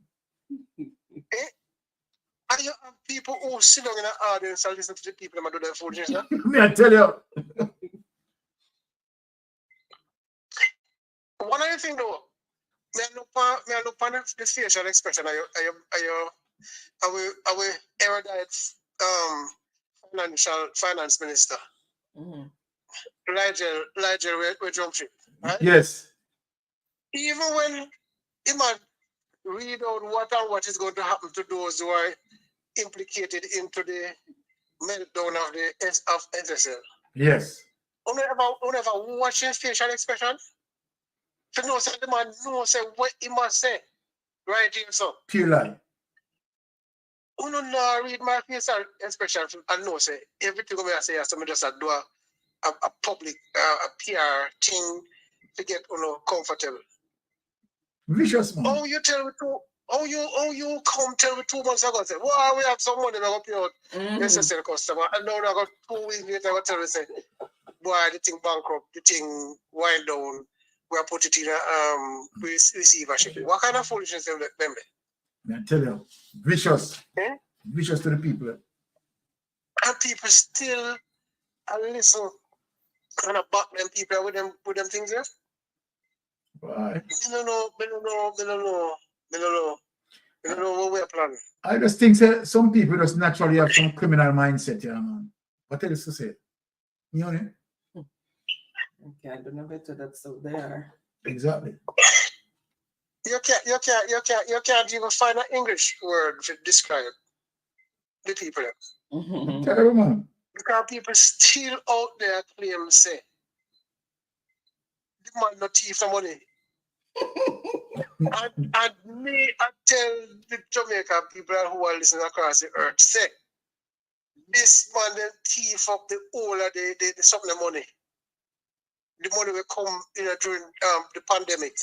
I hit the thief and be a wash out about the place. Yeah. No checks and balance. We didn't matter about the SSL money yet, but the pandemic money will come to help black people, help us. Right? He barely give us about 5,000 people $10,000 out of it. Vicious, man. Right? Vicious. And nobody know where the money they gone. Where you gone? Where the money there? But everybody going to have to pay it back. Even the future generations going to have to pay it back who didn't benefit. Yeah, because you know that rest on the taxpayers to pay it back. And that is the viciousness of it. That's why they should seize them assets once if they're proven guilty and get liquidize them and put the money back into where it's supposed to go so that they can start paying back some of the debts. All right, Byron. Well, I mean, it's vicious, my brother. Yeah, terrible. But what they are what? Because I want them, we can tell them, say, think Jamaican people are going to sit down, think they're going to sit down and watch him go take over the financial portfolio. I think we're going to allow that. No, we can't allow that. We're trying to encourage him. When he's the subject of an investigation, I don't think that can happen. But whenever discourage him, we encourage him not to go there. How many things him want to manage, and all him manage already is the money going in his pocket and nothing going anywhere. This is unbelievable. Nobody unsteady hands. Well, if he unsteady and so much damage done, one if it was shaky. No, sir. God. Look. All right, my brother. All right, bless yourself. Next program. All right, cool. Thanks. But people keep saying that the economy has grown 0.1, and you cannot call that a growth. You have to call it a spout, and it not ever come out of the ground properly. You have to go move with the dirt to the little spout. So we need to stop using the word growth because that is no growth. That is just a spout that you can't even stay unless you move over the dirt. Even if you say the economy, spout. The economy spouted. Oh my God. Look at bad things and laugh. All right, guys, so we have come to the end of the discussion. Thank you so much. Really appreciate everyone for their active participation in the discussion, because that's what we're here about, learning from each other. So thank you, thank you, thank you. And thank you for joining the movement for a better and brighter Jamaica for us and future generation. Right, so we are going to go into Jeopardy. We're making it a bit shorter tonight, guys, because I have to go to work in a few hours. So we're going to go into Jeopardy, and remember, we are playing for credit. So it's $1,000 credit for the person, a Jamaican, for the person with the most points, and then $500 credit for 4 runners up. And that is either Digicel or Flow. Remember, when you're answering the question, this question is in the form of a statement. You answer in the form of a question, and you start with what is, and then the answer. If it's the name of a person, then it's who is, and then the answer. Let me just, I had it up and I accidentally closed it. Let me just bring it back up here. All right, so let me just go ahead and just share the screen. Let me just take away the logo so you can see.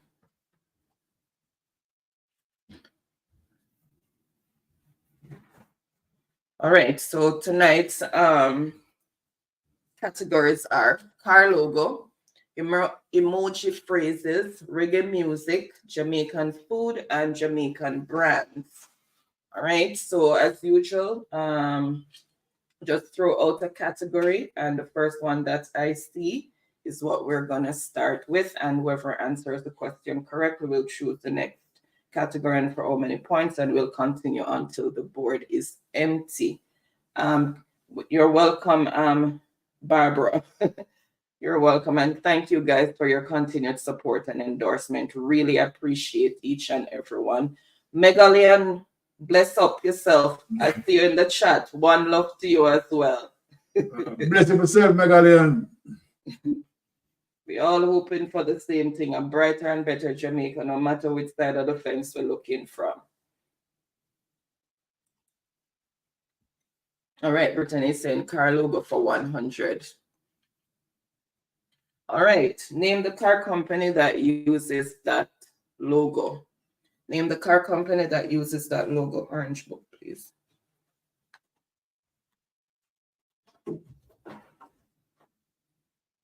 Yeah.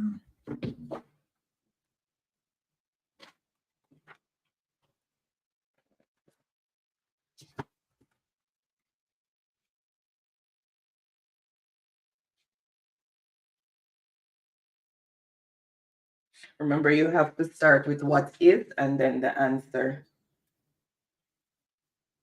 All right, I see the answer that I'm looking for, so no delays, and it is what is BMW, and that is for 100 points.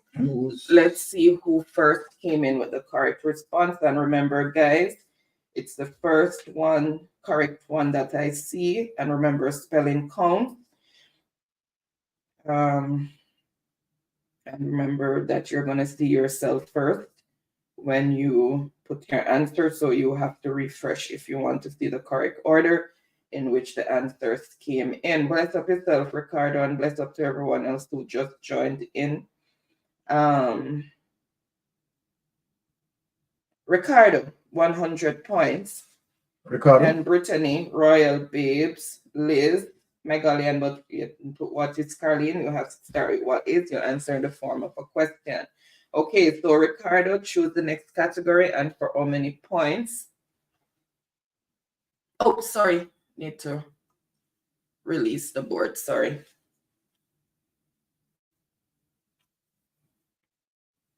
You choose the next category and for how many points? So we have car logos, emoji phrases, reggae music, Jamaican food, and Jamaican brands. So it's continuing with logo for 200. Name the car company that uses that logo.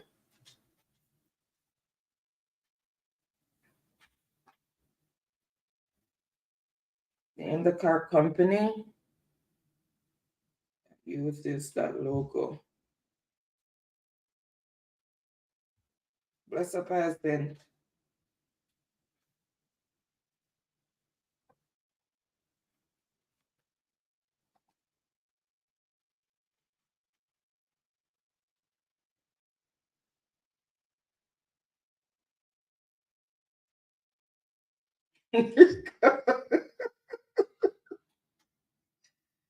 Okay.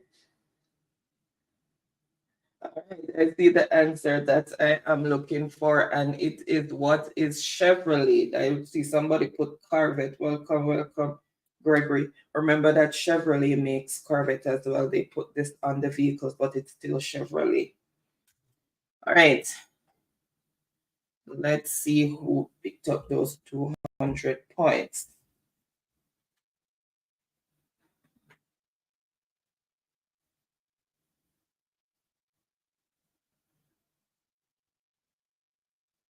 Tiffany.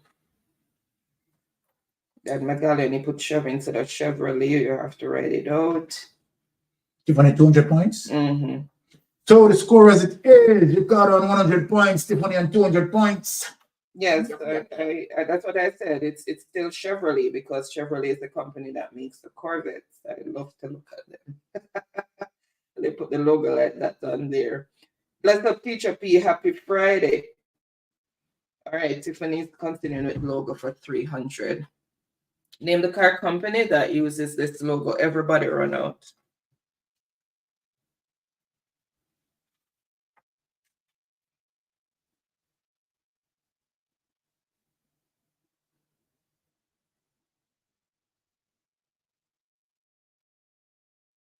Ricardo, isn't Boxy Toyota vehicles? I'm not even familiar with those. Boxy? It's Boxy. No. What is it?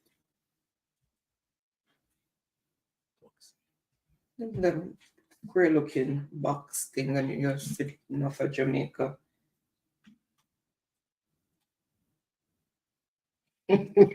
Laugh. Let me see. All right, I see the answer that I'm looking for, so no delays, and then I'll look in, answer my own question. What is Mitsubishi? So Mitsubishi uses that logo, and it's for 300 points. So let's see who first came in with the correct response. Let me just quickly refresh.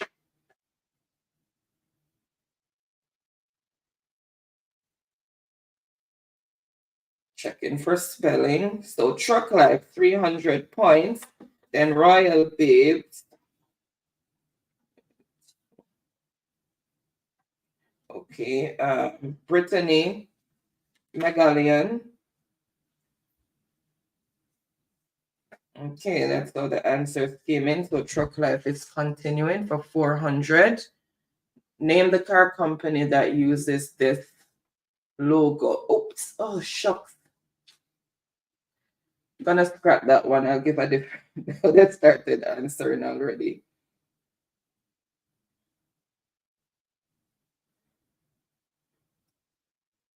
It's trying to expand it and press the wrong thing. Oh my God. The blood of Jesus. All right, let's see. All right, I'll substitute a different question for that one. Sorry, guys. I was trying to expand because I didn't think that, I thought it was small. So let's just pick it up at 500 and use 500. Let's see if I can minimize this one. All right, which car company uses this logo? Which car company uses this logo? And that's for 500 points. I need to.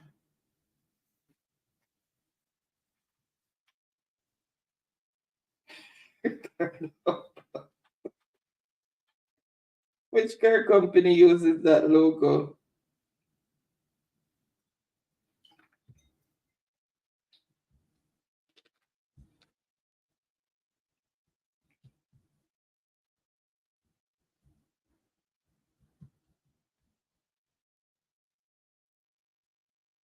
Foxy.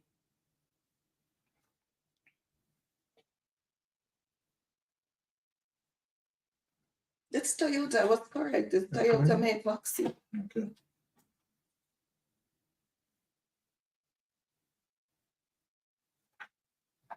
That's why I'm so no. I think so. All right, I see the answer that I am looking for. So let me reveal that. What is Renault? So the Renault car company uses that logo, and that is for 500 points.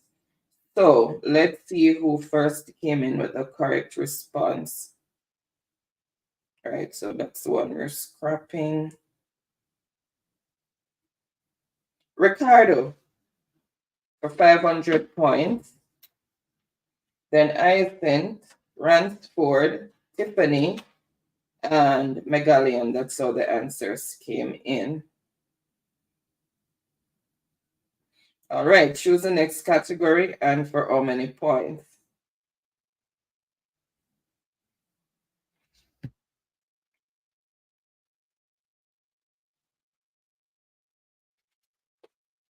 We have 4 categories left.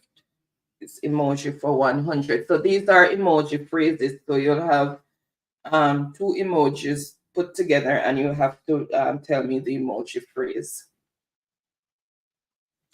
All right, what is that emoji phrase? I will not try to expand it.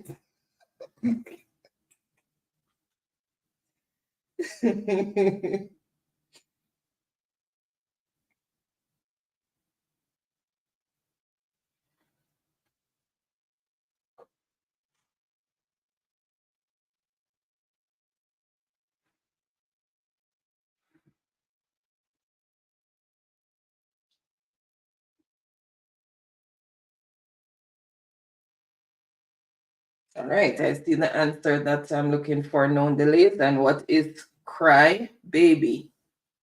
So cry baby for 100. All right, let's see who came with the correct response, the first person.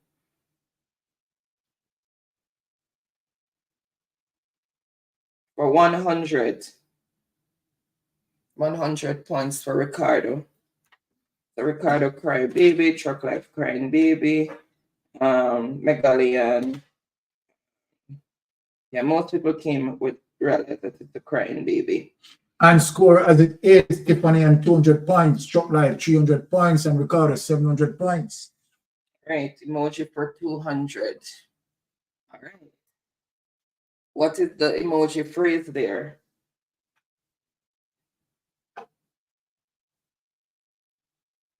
You have a nose and you have 2 eyes. What's the phrase?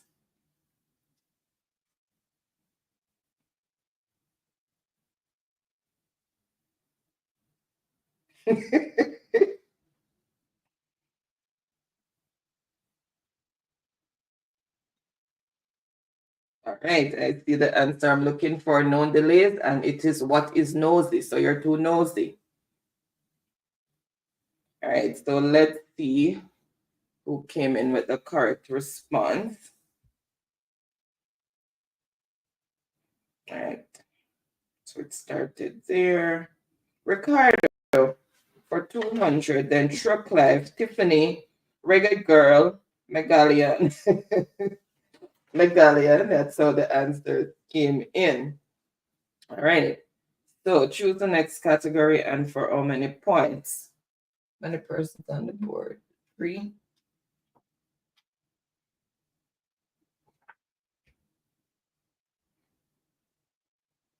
So it's going emoji 500.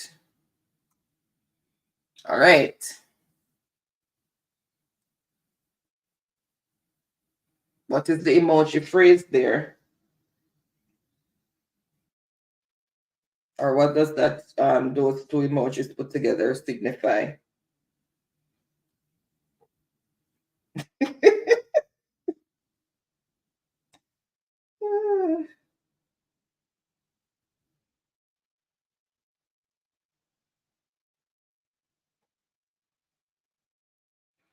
All right, I see the answer I'm looking for, and it is what? It's fish bowl. So bowling, the ball and the pins, and then you have the fish, so fish bowl. And that's for 500 points. So let's see who picked up those 500 points.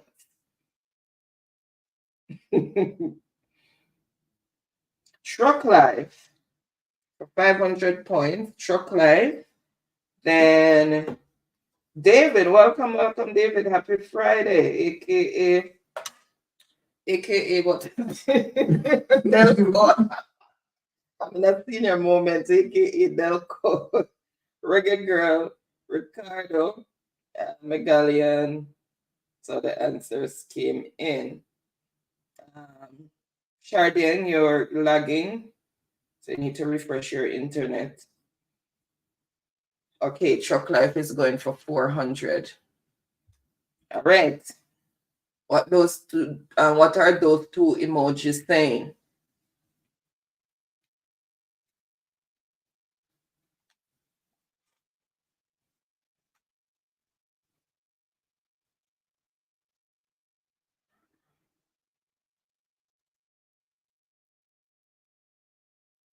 Remember when I just started on this thing with the abbreviations and the emojis that would kill me with it. Exactly. Can somebody interpret, please? Understand one thing they were saying with the emojis and the abbreviation. Look at you now. All right, I see the answer that I am looking for, and it is starfish for 400. So starfish for 400. All right, let's see who first came in with the correct response.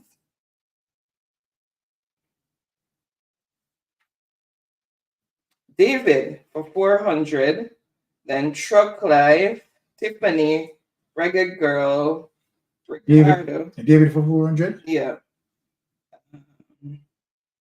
Liz, Megalian, Uriel, Jordan is still lagging. All right, so David is completing emoji phrases. All right, everybody run out what those two emojis together signify.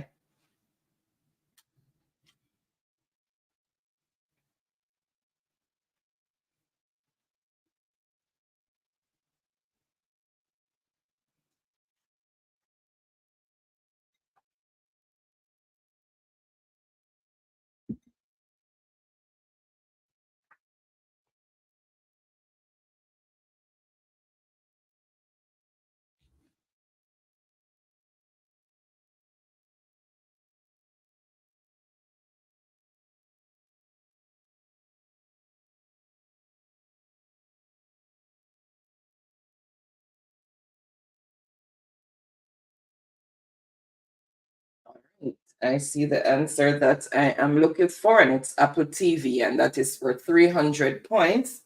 So let's see who picked up those 300 points. Ricardo. 300? Mm-hmm. And Truck Life, everybody run out with it. Everybody came with it. Apple TV. Score as it is, Tiffany on 200 points, David 400 points, Truck Life 800 points, and Ricardo 1,200 points. Bless up, Don. All right. Well, that's how the answers came in. So choose the next category. That's why I tried to avoid them like the plague, but now you've come upon them, you can't avoid them anymore.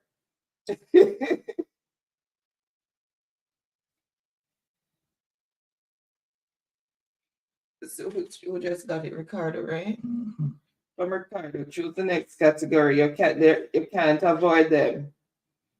Which one do you want? Reggae music, RM, JF, or JB? Food for 100. Fried batter made with saltfish or banana. Fried batter made with saltfish or banana. What do you call that?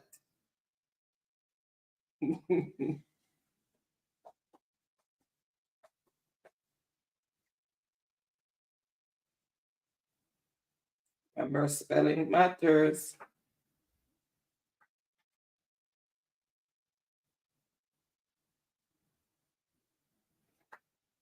Let me just try and expand it because I can hardly see.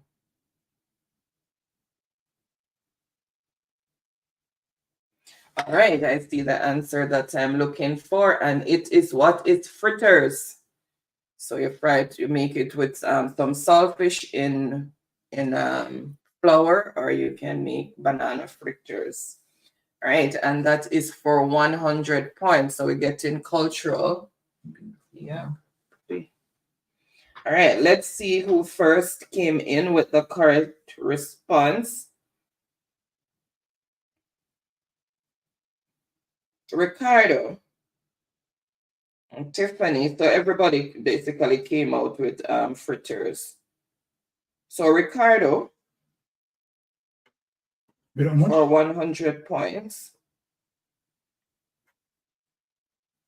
The chocolate come go. No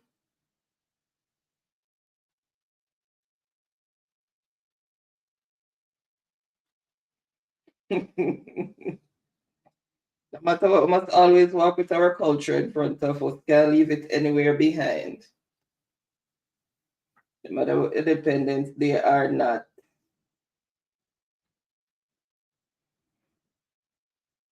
So food for 200. Made with coconut milk, mackerel, pepper, escallion, thyme. Made with coconut milk, mackerel, pepper, escallion, thyme.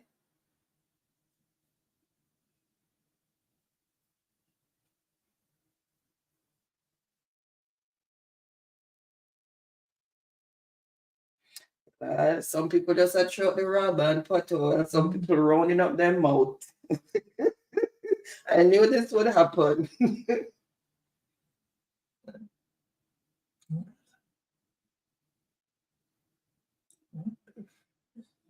That is not real.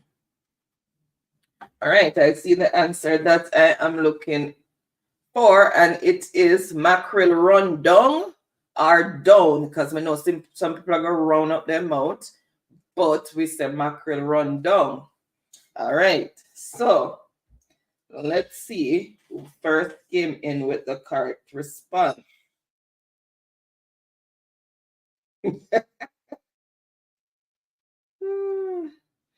So mackerel doesn't have to be in the answer, just run down.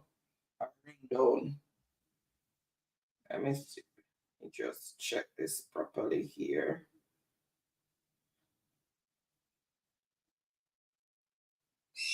All right. So chocolate. Rundown. What is rundown? How much? 200 points. So either way, whether you put down or down, first one I see is I'm going to give. So everybody run out.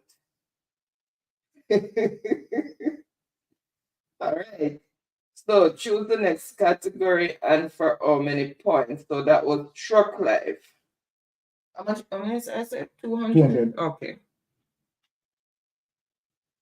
All right, truck life. Food for 300. Oops, I didn't release the board. Sorry. Fried bread made from cassava flour. Fried bread made from cassava flour.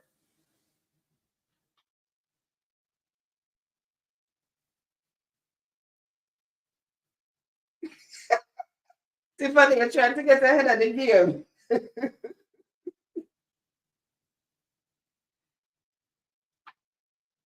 Tiffany.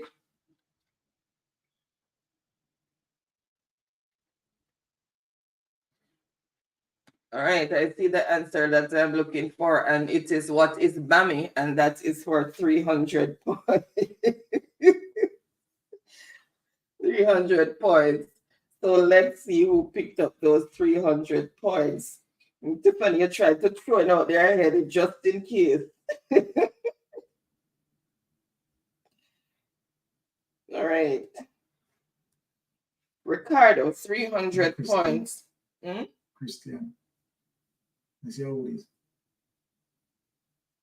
Oh, you know, that's what I'm mentioning. Record the 300 points. 300 points. So everybody basically came out with Bami. Let's record the 300 points, right? Hmm? Record the 300 points. Mm-hmm. Look for the trend, Ricardo, and then you'll understand. He said brands for 100. This became Jamaica's first 100% locally manufactured energy drink. Name the brand. This became Jamaica's first 100% locally manufactured energy drink. Name the brand.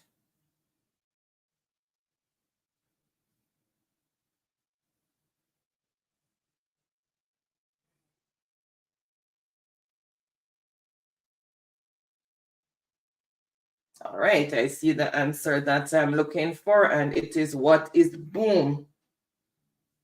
Oh, that's too busy. Too dark and I'm still busy. All right, so that is for 100 points.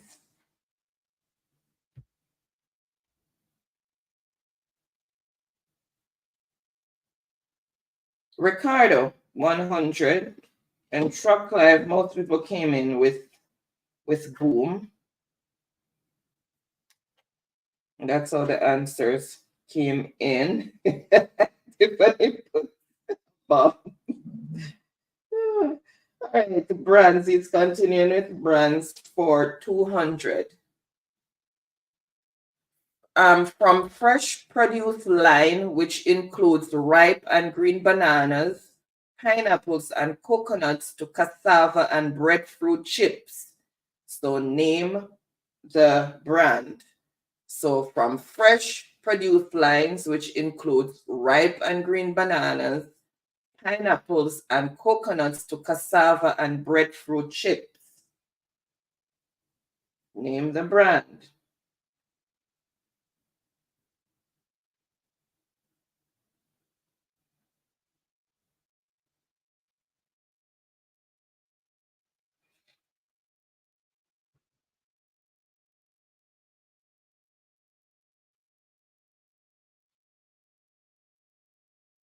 All right, I see the answer that I am looking for, and it is what is St. Mary's. So banana chips, plantain chips, breadfruit chips, you name it, St. Mary's.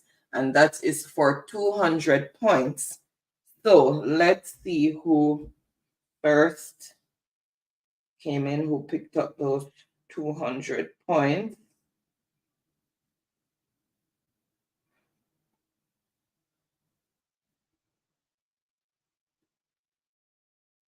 Ricardo.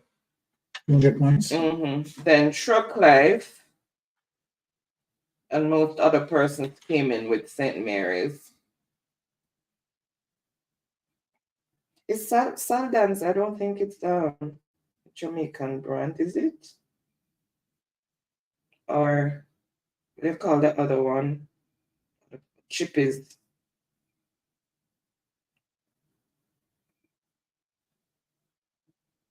May I tell her, Truck Life, I know it look like him fixing spaceships. In Wi-Fi, alien Wi-Fi blasting tonight. All right, he's continuing with brands for 300. This company is the Caribbean's largest supplier of premium quality fish. This company is the Caribbean's largest supplier of premium quality fish.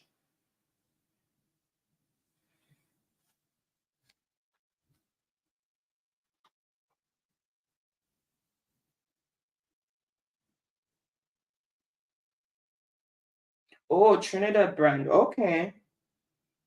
Because we get them here in the Dollarama in the dollar store. I can get that brand.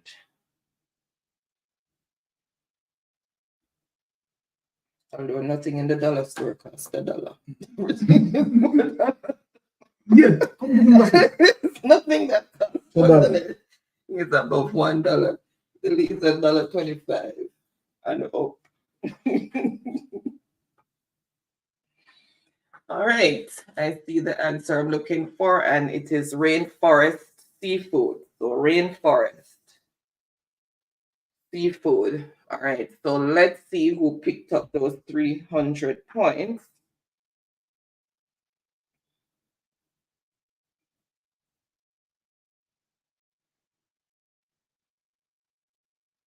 Ricardo and Truck Life. How much points? 300. Reggae Girl, Chardin, Tiffany. So most persons came in with rainforest.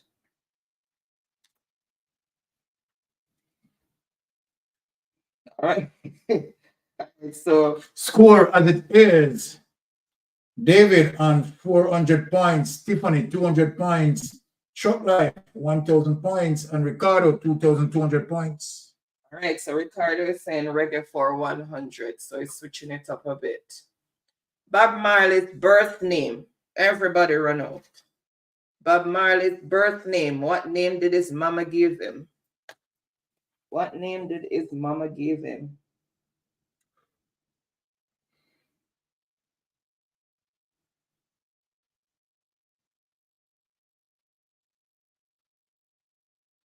Remember spelling count, guys.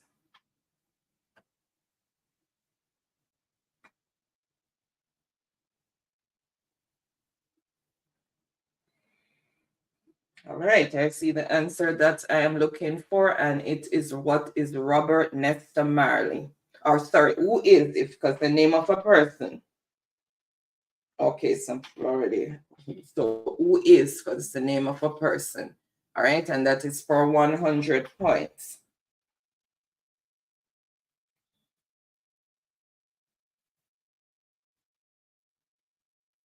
All right.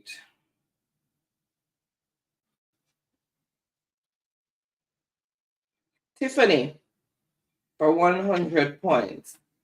Then Truck Life, Ricardo looking.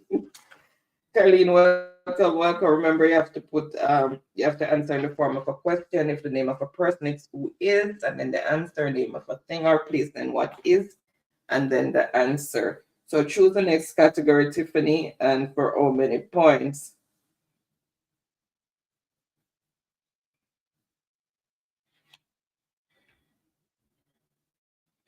This left. No, Ricky. Hold on, let me go back up. Let me go back up. No, it's spelling us off on the first one. And then have what is, everybody else have what is until it came down to you, Tiffany, who had spelling correct and who is. So it's you, Tiffany. Remember the spelling counts now, because people are trying their best to spell the word correctly while some people are just quickly throwing something. So we have to make it fair.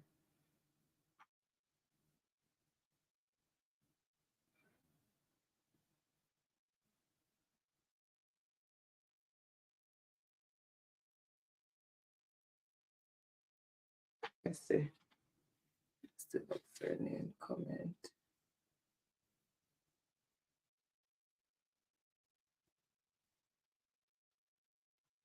But it's the name of a person, Sonia. There should be who is. If it's the name of a thing, then it is what is. All right, saying reggae for 200. This famous Jamaican artist released an album entitled Upside Down in 2020. Name the artist. This famous Jamaican artist released an album entitled Upside Down in 2020.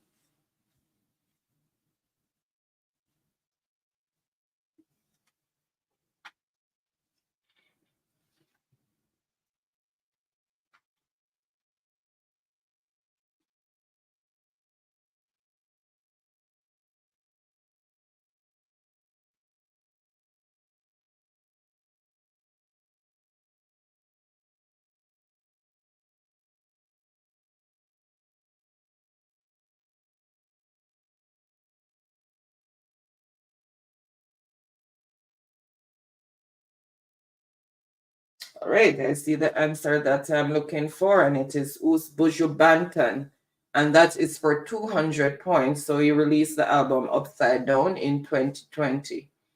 All right, so let's see who first.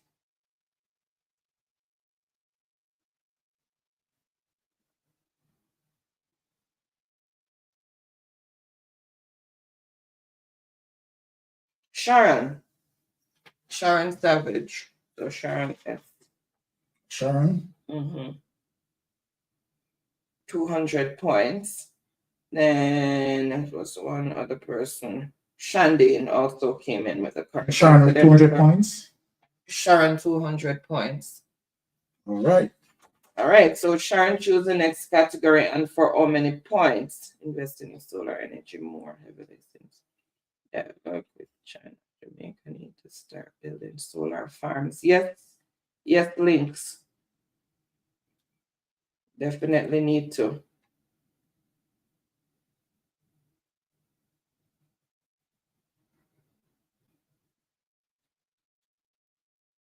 Okay, Sharon, choose the next category and for how many points?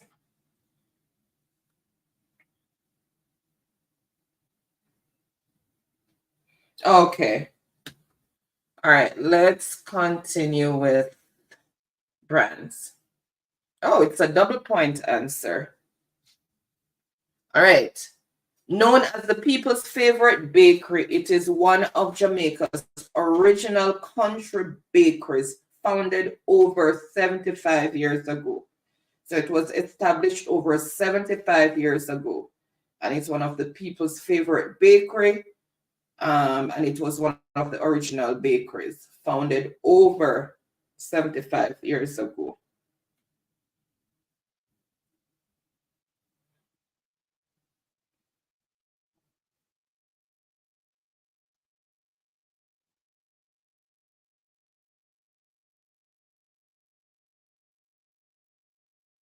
Nope, can't put Captain. Captain was just recently. Captain Baker was just a few years ago.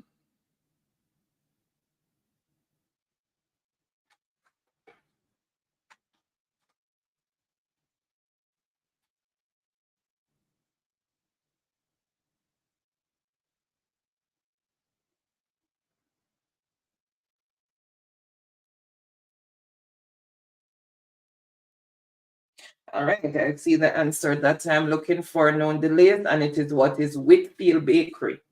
So Whitfield Bakery was established over 75 years ago, and I hope they're still opened for business.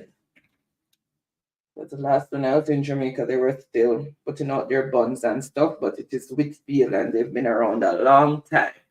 And that is for 800 points, because it's a double point answer. So 800 points for that. Let's see who's hauling away all those points.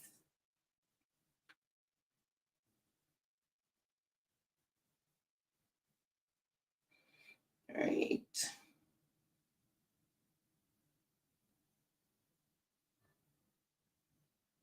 So Ricardo for 800 points. Then Tiffany. So Ricardo got it.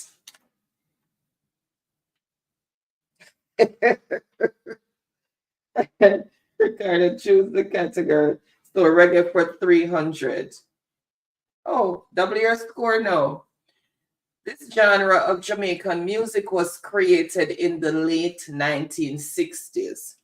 This genre of Jamaican music was created in the late 1960s, and there are three possible answers, and whichever one I see first, we'll go with that one. So there are three possible answers. So this genre of Jamaican music was created in the late 1960s, and it's 300 points added to your score, and then the overall score is going to be doubled.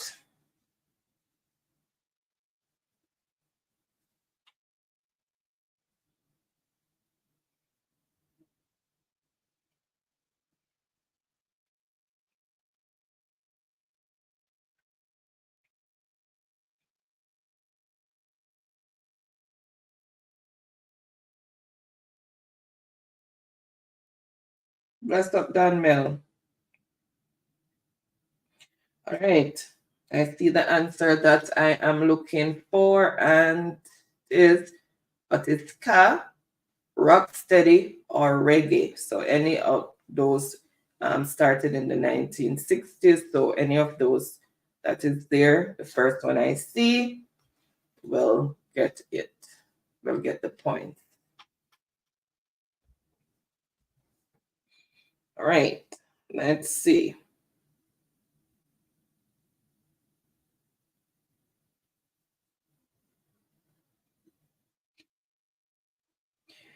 Okay, Ricardo. 300 points added to Ricardo's score and then double his score. Hmm?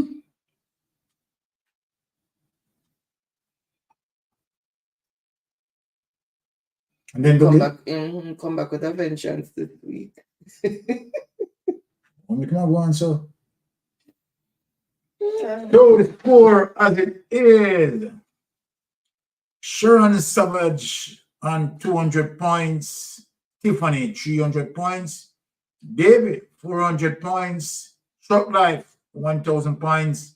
And Ricardo, 6,600 points. Truck Life. Let me go up. Let me just refresh 1 second. Let me refresh again because I'm still seeing it as though I call it. No, refresh. Hold on, let me go back up.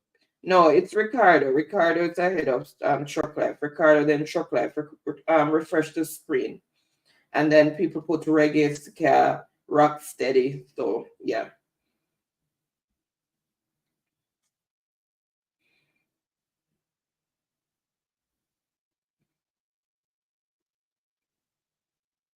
Oh, at least you're awake now. Okay. All right. So, yes, Ricardo, choose the next category and for how many points? All right, babes. No, refresh your screen. Oh, sorry. Yes, it's Ricardo had who is. Sorry, I do a lot of calculation. Not what is. It's Truck Life for real. Ricardo has who is and not what is. Sorry. Abe. Enrique, Abe. So at 300 points, the Truck Life score, and then double the score. I mean, I got, you know what, cockroach this is a full fight. Ricardo, Abe. Much you go on like 300 and then double his score. Sorry, I didn't see really the two. The who is. I'm just looking to say the ska is there. So it is what is ska. Right. So true.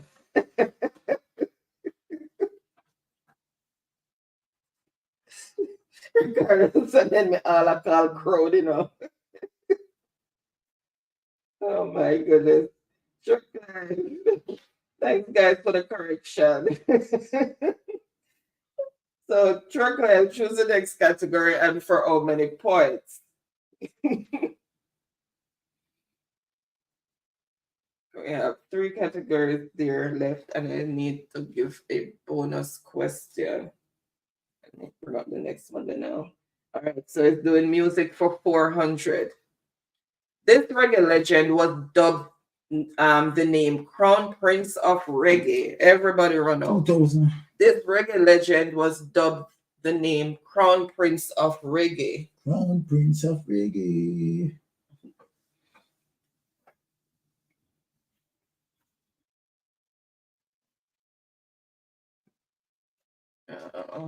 Let me just bring another template.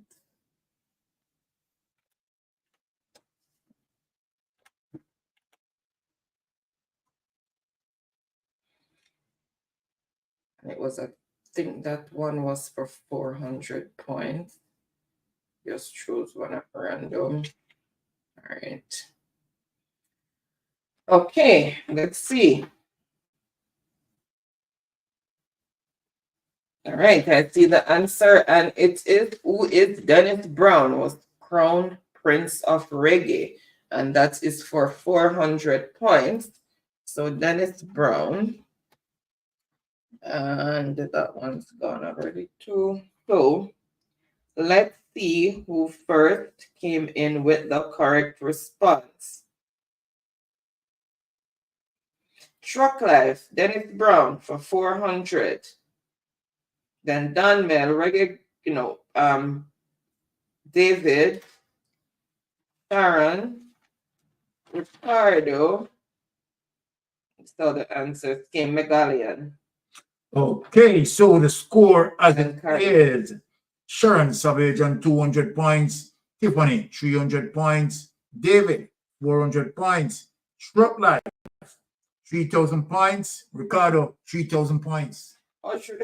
Tiffany, her phone start Truck giving Life. her problem. Truck Life and Ricardo time on it. That's why Ricardo in the chat about me not safe. All right, Chuck Life is going. Reggae music is closing it off for 500. This famous Jamaican artist given name is Javon Ferron. What's the stage name? So this famous Jamaican artist given name is Javon Ferron. What's the stage name?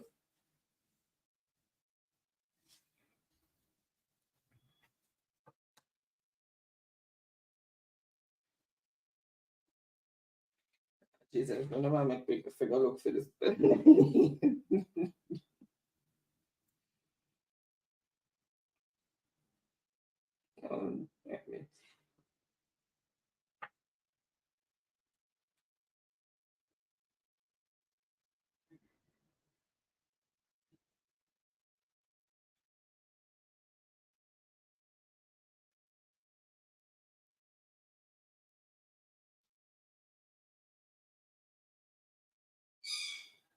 I'm not sleeping.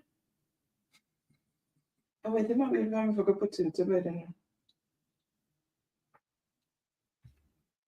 All right, I see the answer that I am looking for, and it is, let me just see. Oh, yeah, the card spelling real. It's for 500 points. So who is Massacre? So Javon Ferron's stage name is Massacre. All right, and that's for 500 points. Let's see who picked up those 500 points. Truck Life and Reggae Girl, Tiffany, Royal Babe, some more people came in. Truck Life? Mm-hmm. For 500. Clash of the Titans. Ricardo said, what can go Clash of the Titans. My God. Mr. Me get confused to go side. Or to go tall. All right. Truck Life giving you a run for your points, Ricardo. All right. So brands for 500 says Truck Life. A line of first aid products for treating cuts and bruises, mostly known for their mineral oil. Name the brand.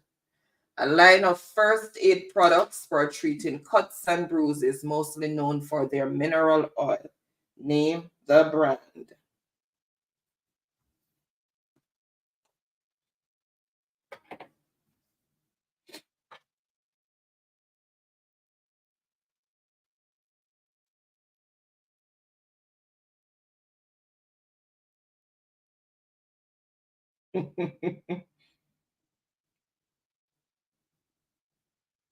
All right, I see the answer that I am looking for, and it is what is Benjamin's, and that is for 500 points. So the Benjamin brand is big in the pharmacies in Jamaica. That is for 500 points. So let's see who picked up those 500 points.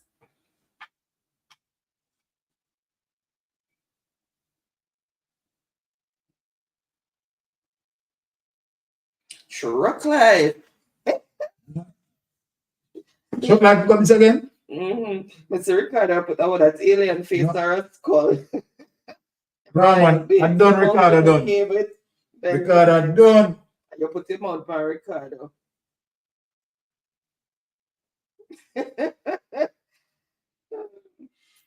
Ricardo done. Said they didn't of the show.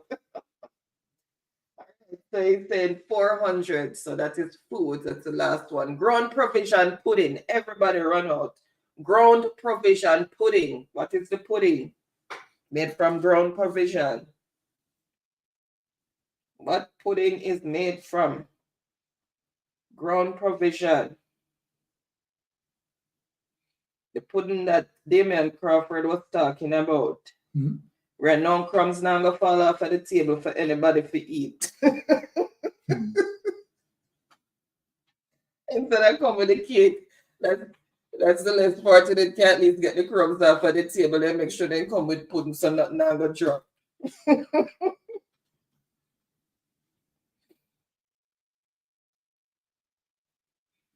All right. So I see the answer that I'm looking for, and that is for 400 points. And what is sweet potato pudding? So sweet potato pudding, and that is for 400 points. And I said, what is about it? Hella top, hella bottom, hallelujah in the middle. Truck life, no man. What? 400 truck life. 400 points? Mm-hmm. What am I gonna deal with Ricardo? Ricardo. Boy, truck life, have it in field. This is the last part. No, sir. And everybody else came with the potato pudding, sweet potato pudding. All right. So the last one, no, there's one more after this, but I'm gonna open because I have to give that back, that 400 points that I messed up. All right, this is this is a famous combination snack, was had by children in the 80s to 90s after school. This is a famous combination snack, was had by children in the 80s to 90s after school.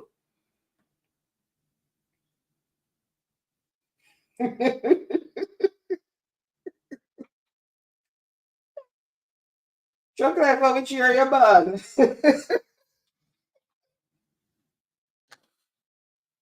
Chocolate, which year were you born?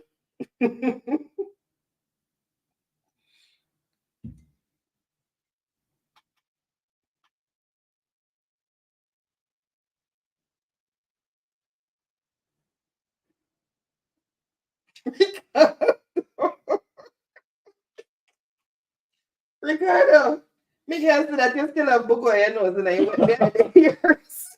You went behind the ears for your answer. You went behind the ears bad.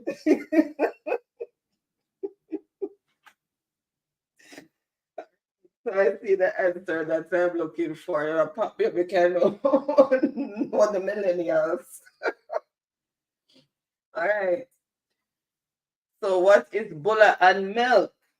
So everybody who was born in that era, 80s to 90s, know about the Nutri-Bun and milk, because the parents have sent a little change. You go to school and you better make sure you buy the Nutri-Bun and milk or Nutri-Bun and milk. And it was so good and nourishing at those times.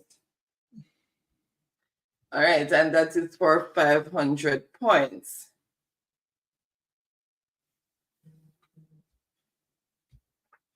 All right, let's see who picked up. So let me score 2 points. Okay.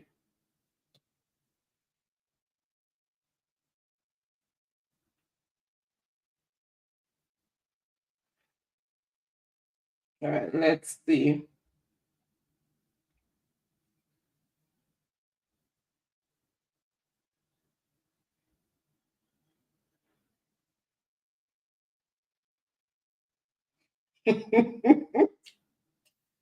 Ricardo, bulla and milk. No.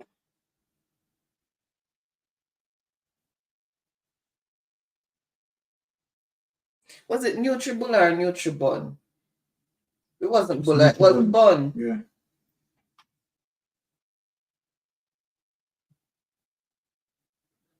No, Jesus. I didn't put it as Nutri-Bulla and pink milk.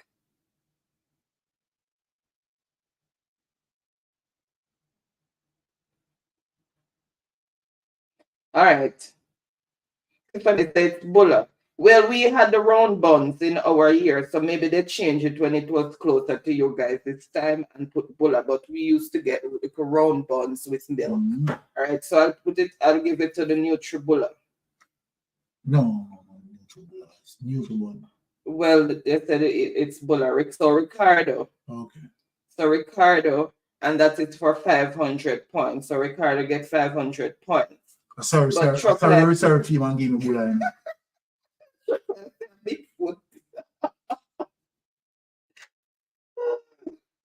So Bulla and milk. I last one, right? No, I have to give a bonus one because we did make mistake and So after the bonus one, that is the last one, that is right? the last one.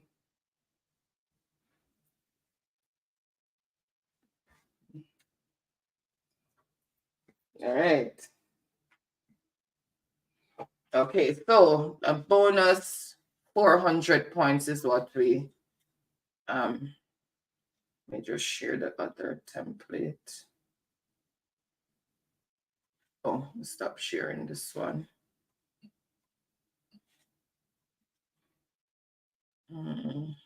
This is a new one. All right, so 400 points. Let's see where to take that 400 points from.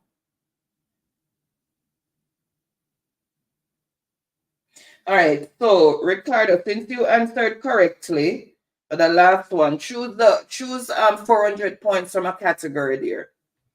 Choose 400 points from one of those categories. Or just say which category you're choosing it from. Science? Okay. What is it called when you make light change direction by passing it through a lens? What is it called when you make light change direction by passing it through a lens?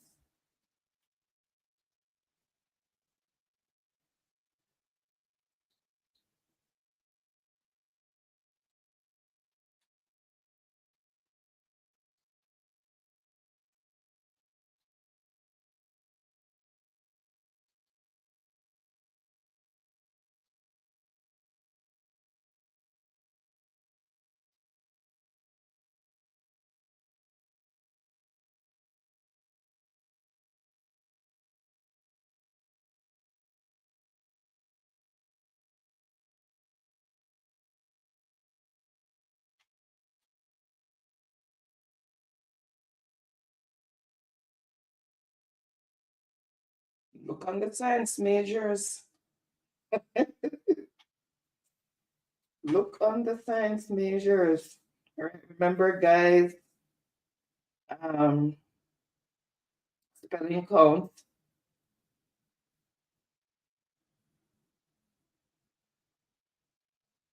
All right, I see the answer that I'm looking for, and it is what is refraction, and that is for 400 points. So refraction, 400 points.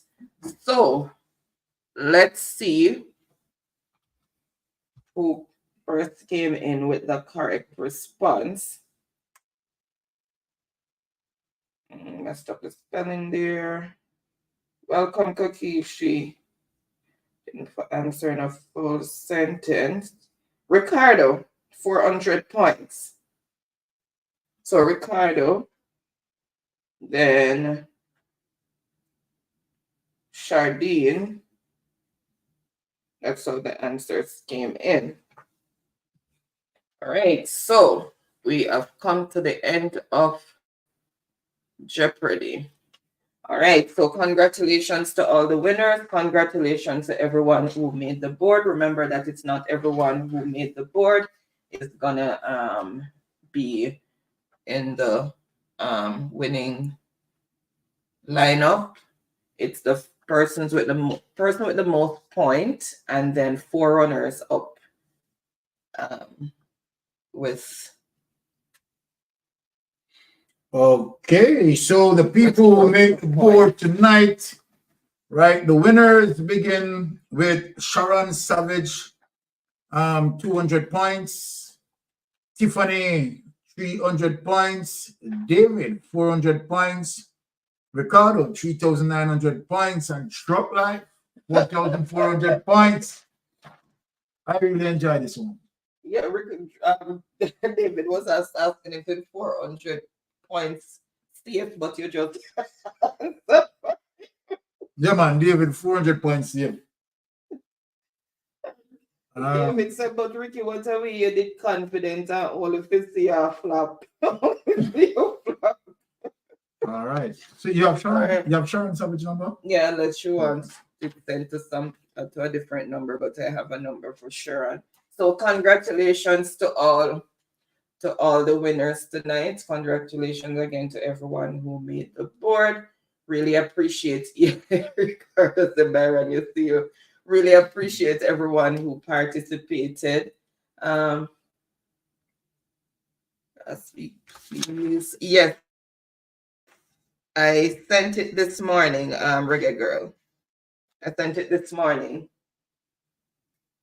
All right, so you can message me, Sharon, if you have a different number that you want the credit sent to, but I have a number here already. But if you want to change, then you can message me and let me know.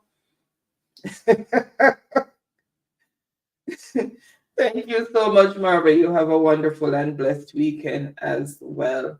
Okay, she said send it to the same number. Okay, no problem. All right. All right, guys. So I am going to say good night. Really appreciate everyone. Again, it's a Friday. You could have been elsewhere, but you chose to be with us, and we do not take that for granted. So without any delays, I'm gonna say safe travel on the gravel. We have Reason with Rattigan tomorrow. We do Rattigan tomorrow At 3 p.m. New York time and 2 p.m. Jamaica time. And we have Lonesome coming on as well as various times during the day. And then we will be back on Tuesday. So guys, remember to check out all the other channels that are spreading the message. As I said, it's one message with different voices. So we can go and support each and every one. So thank you so much and safe travel on the gravel. Until next time. Yes, David, you're going back to work. I'm going to work shortly too. Oh, she was here last week, Sharon. She's a bit busy, so she's not here as often as before. But with time, she will be back often. But for now, it's when she can. All right. I spoke to her this morning as well, messaging. Oh yes, and come Reason with Rattigan on Wednesdays where you can call in and have discussions. So thank you guys so much and have a wonderful and blessed weekend until we meet again. Bye. Thank you.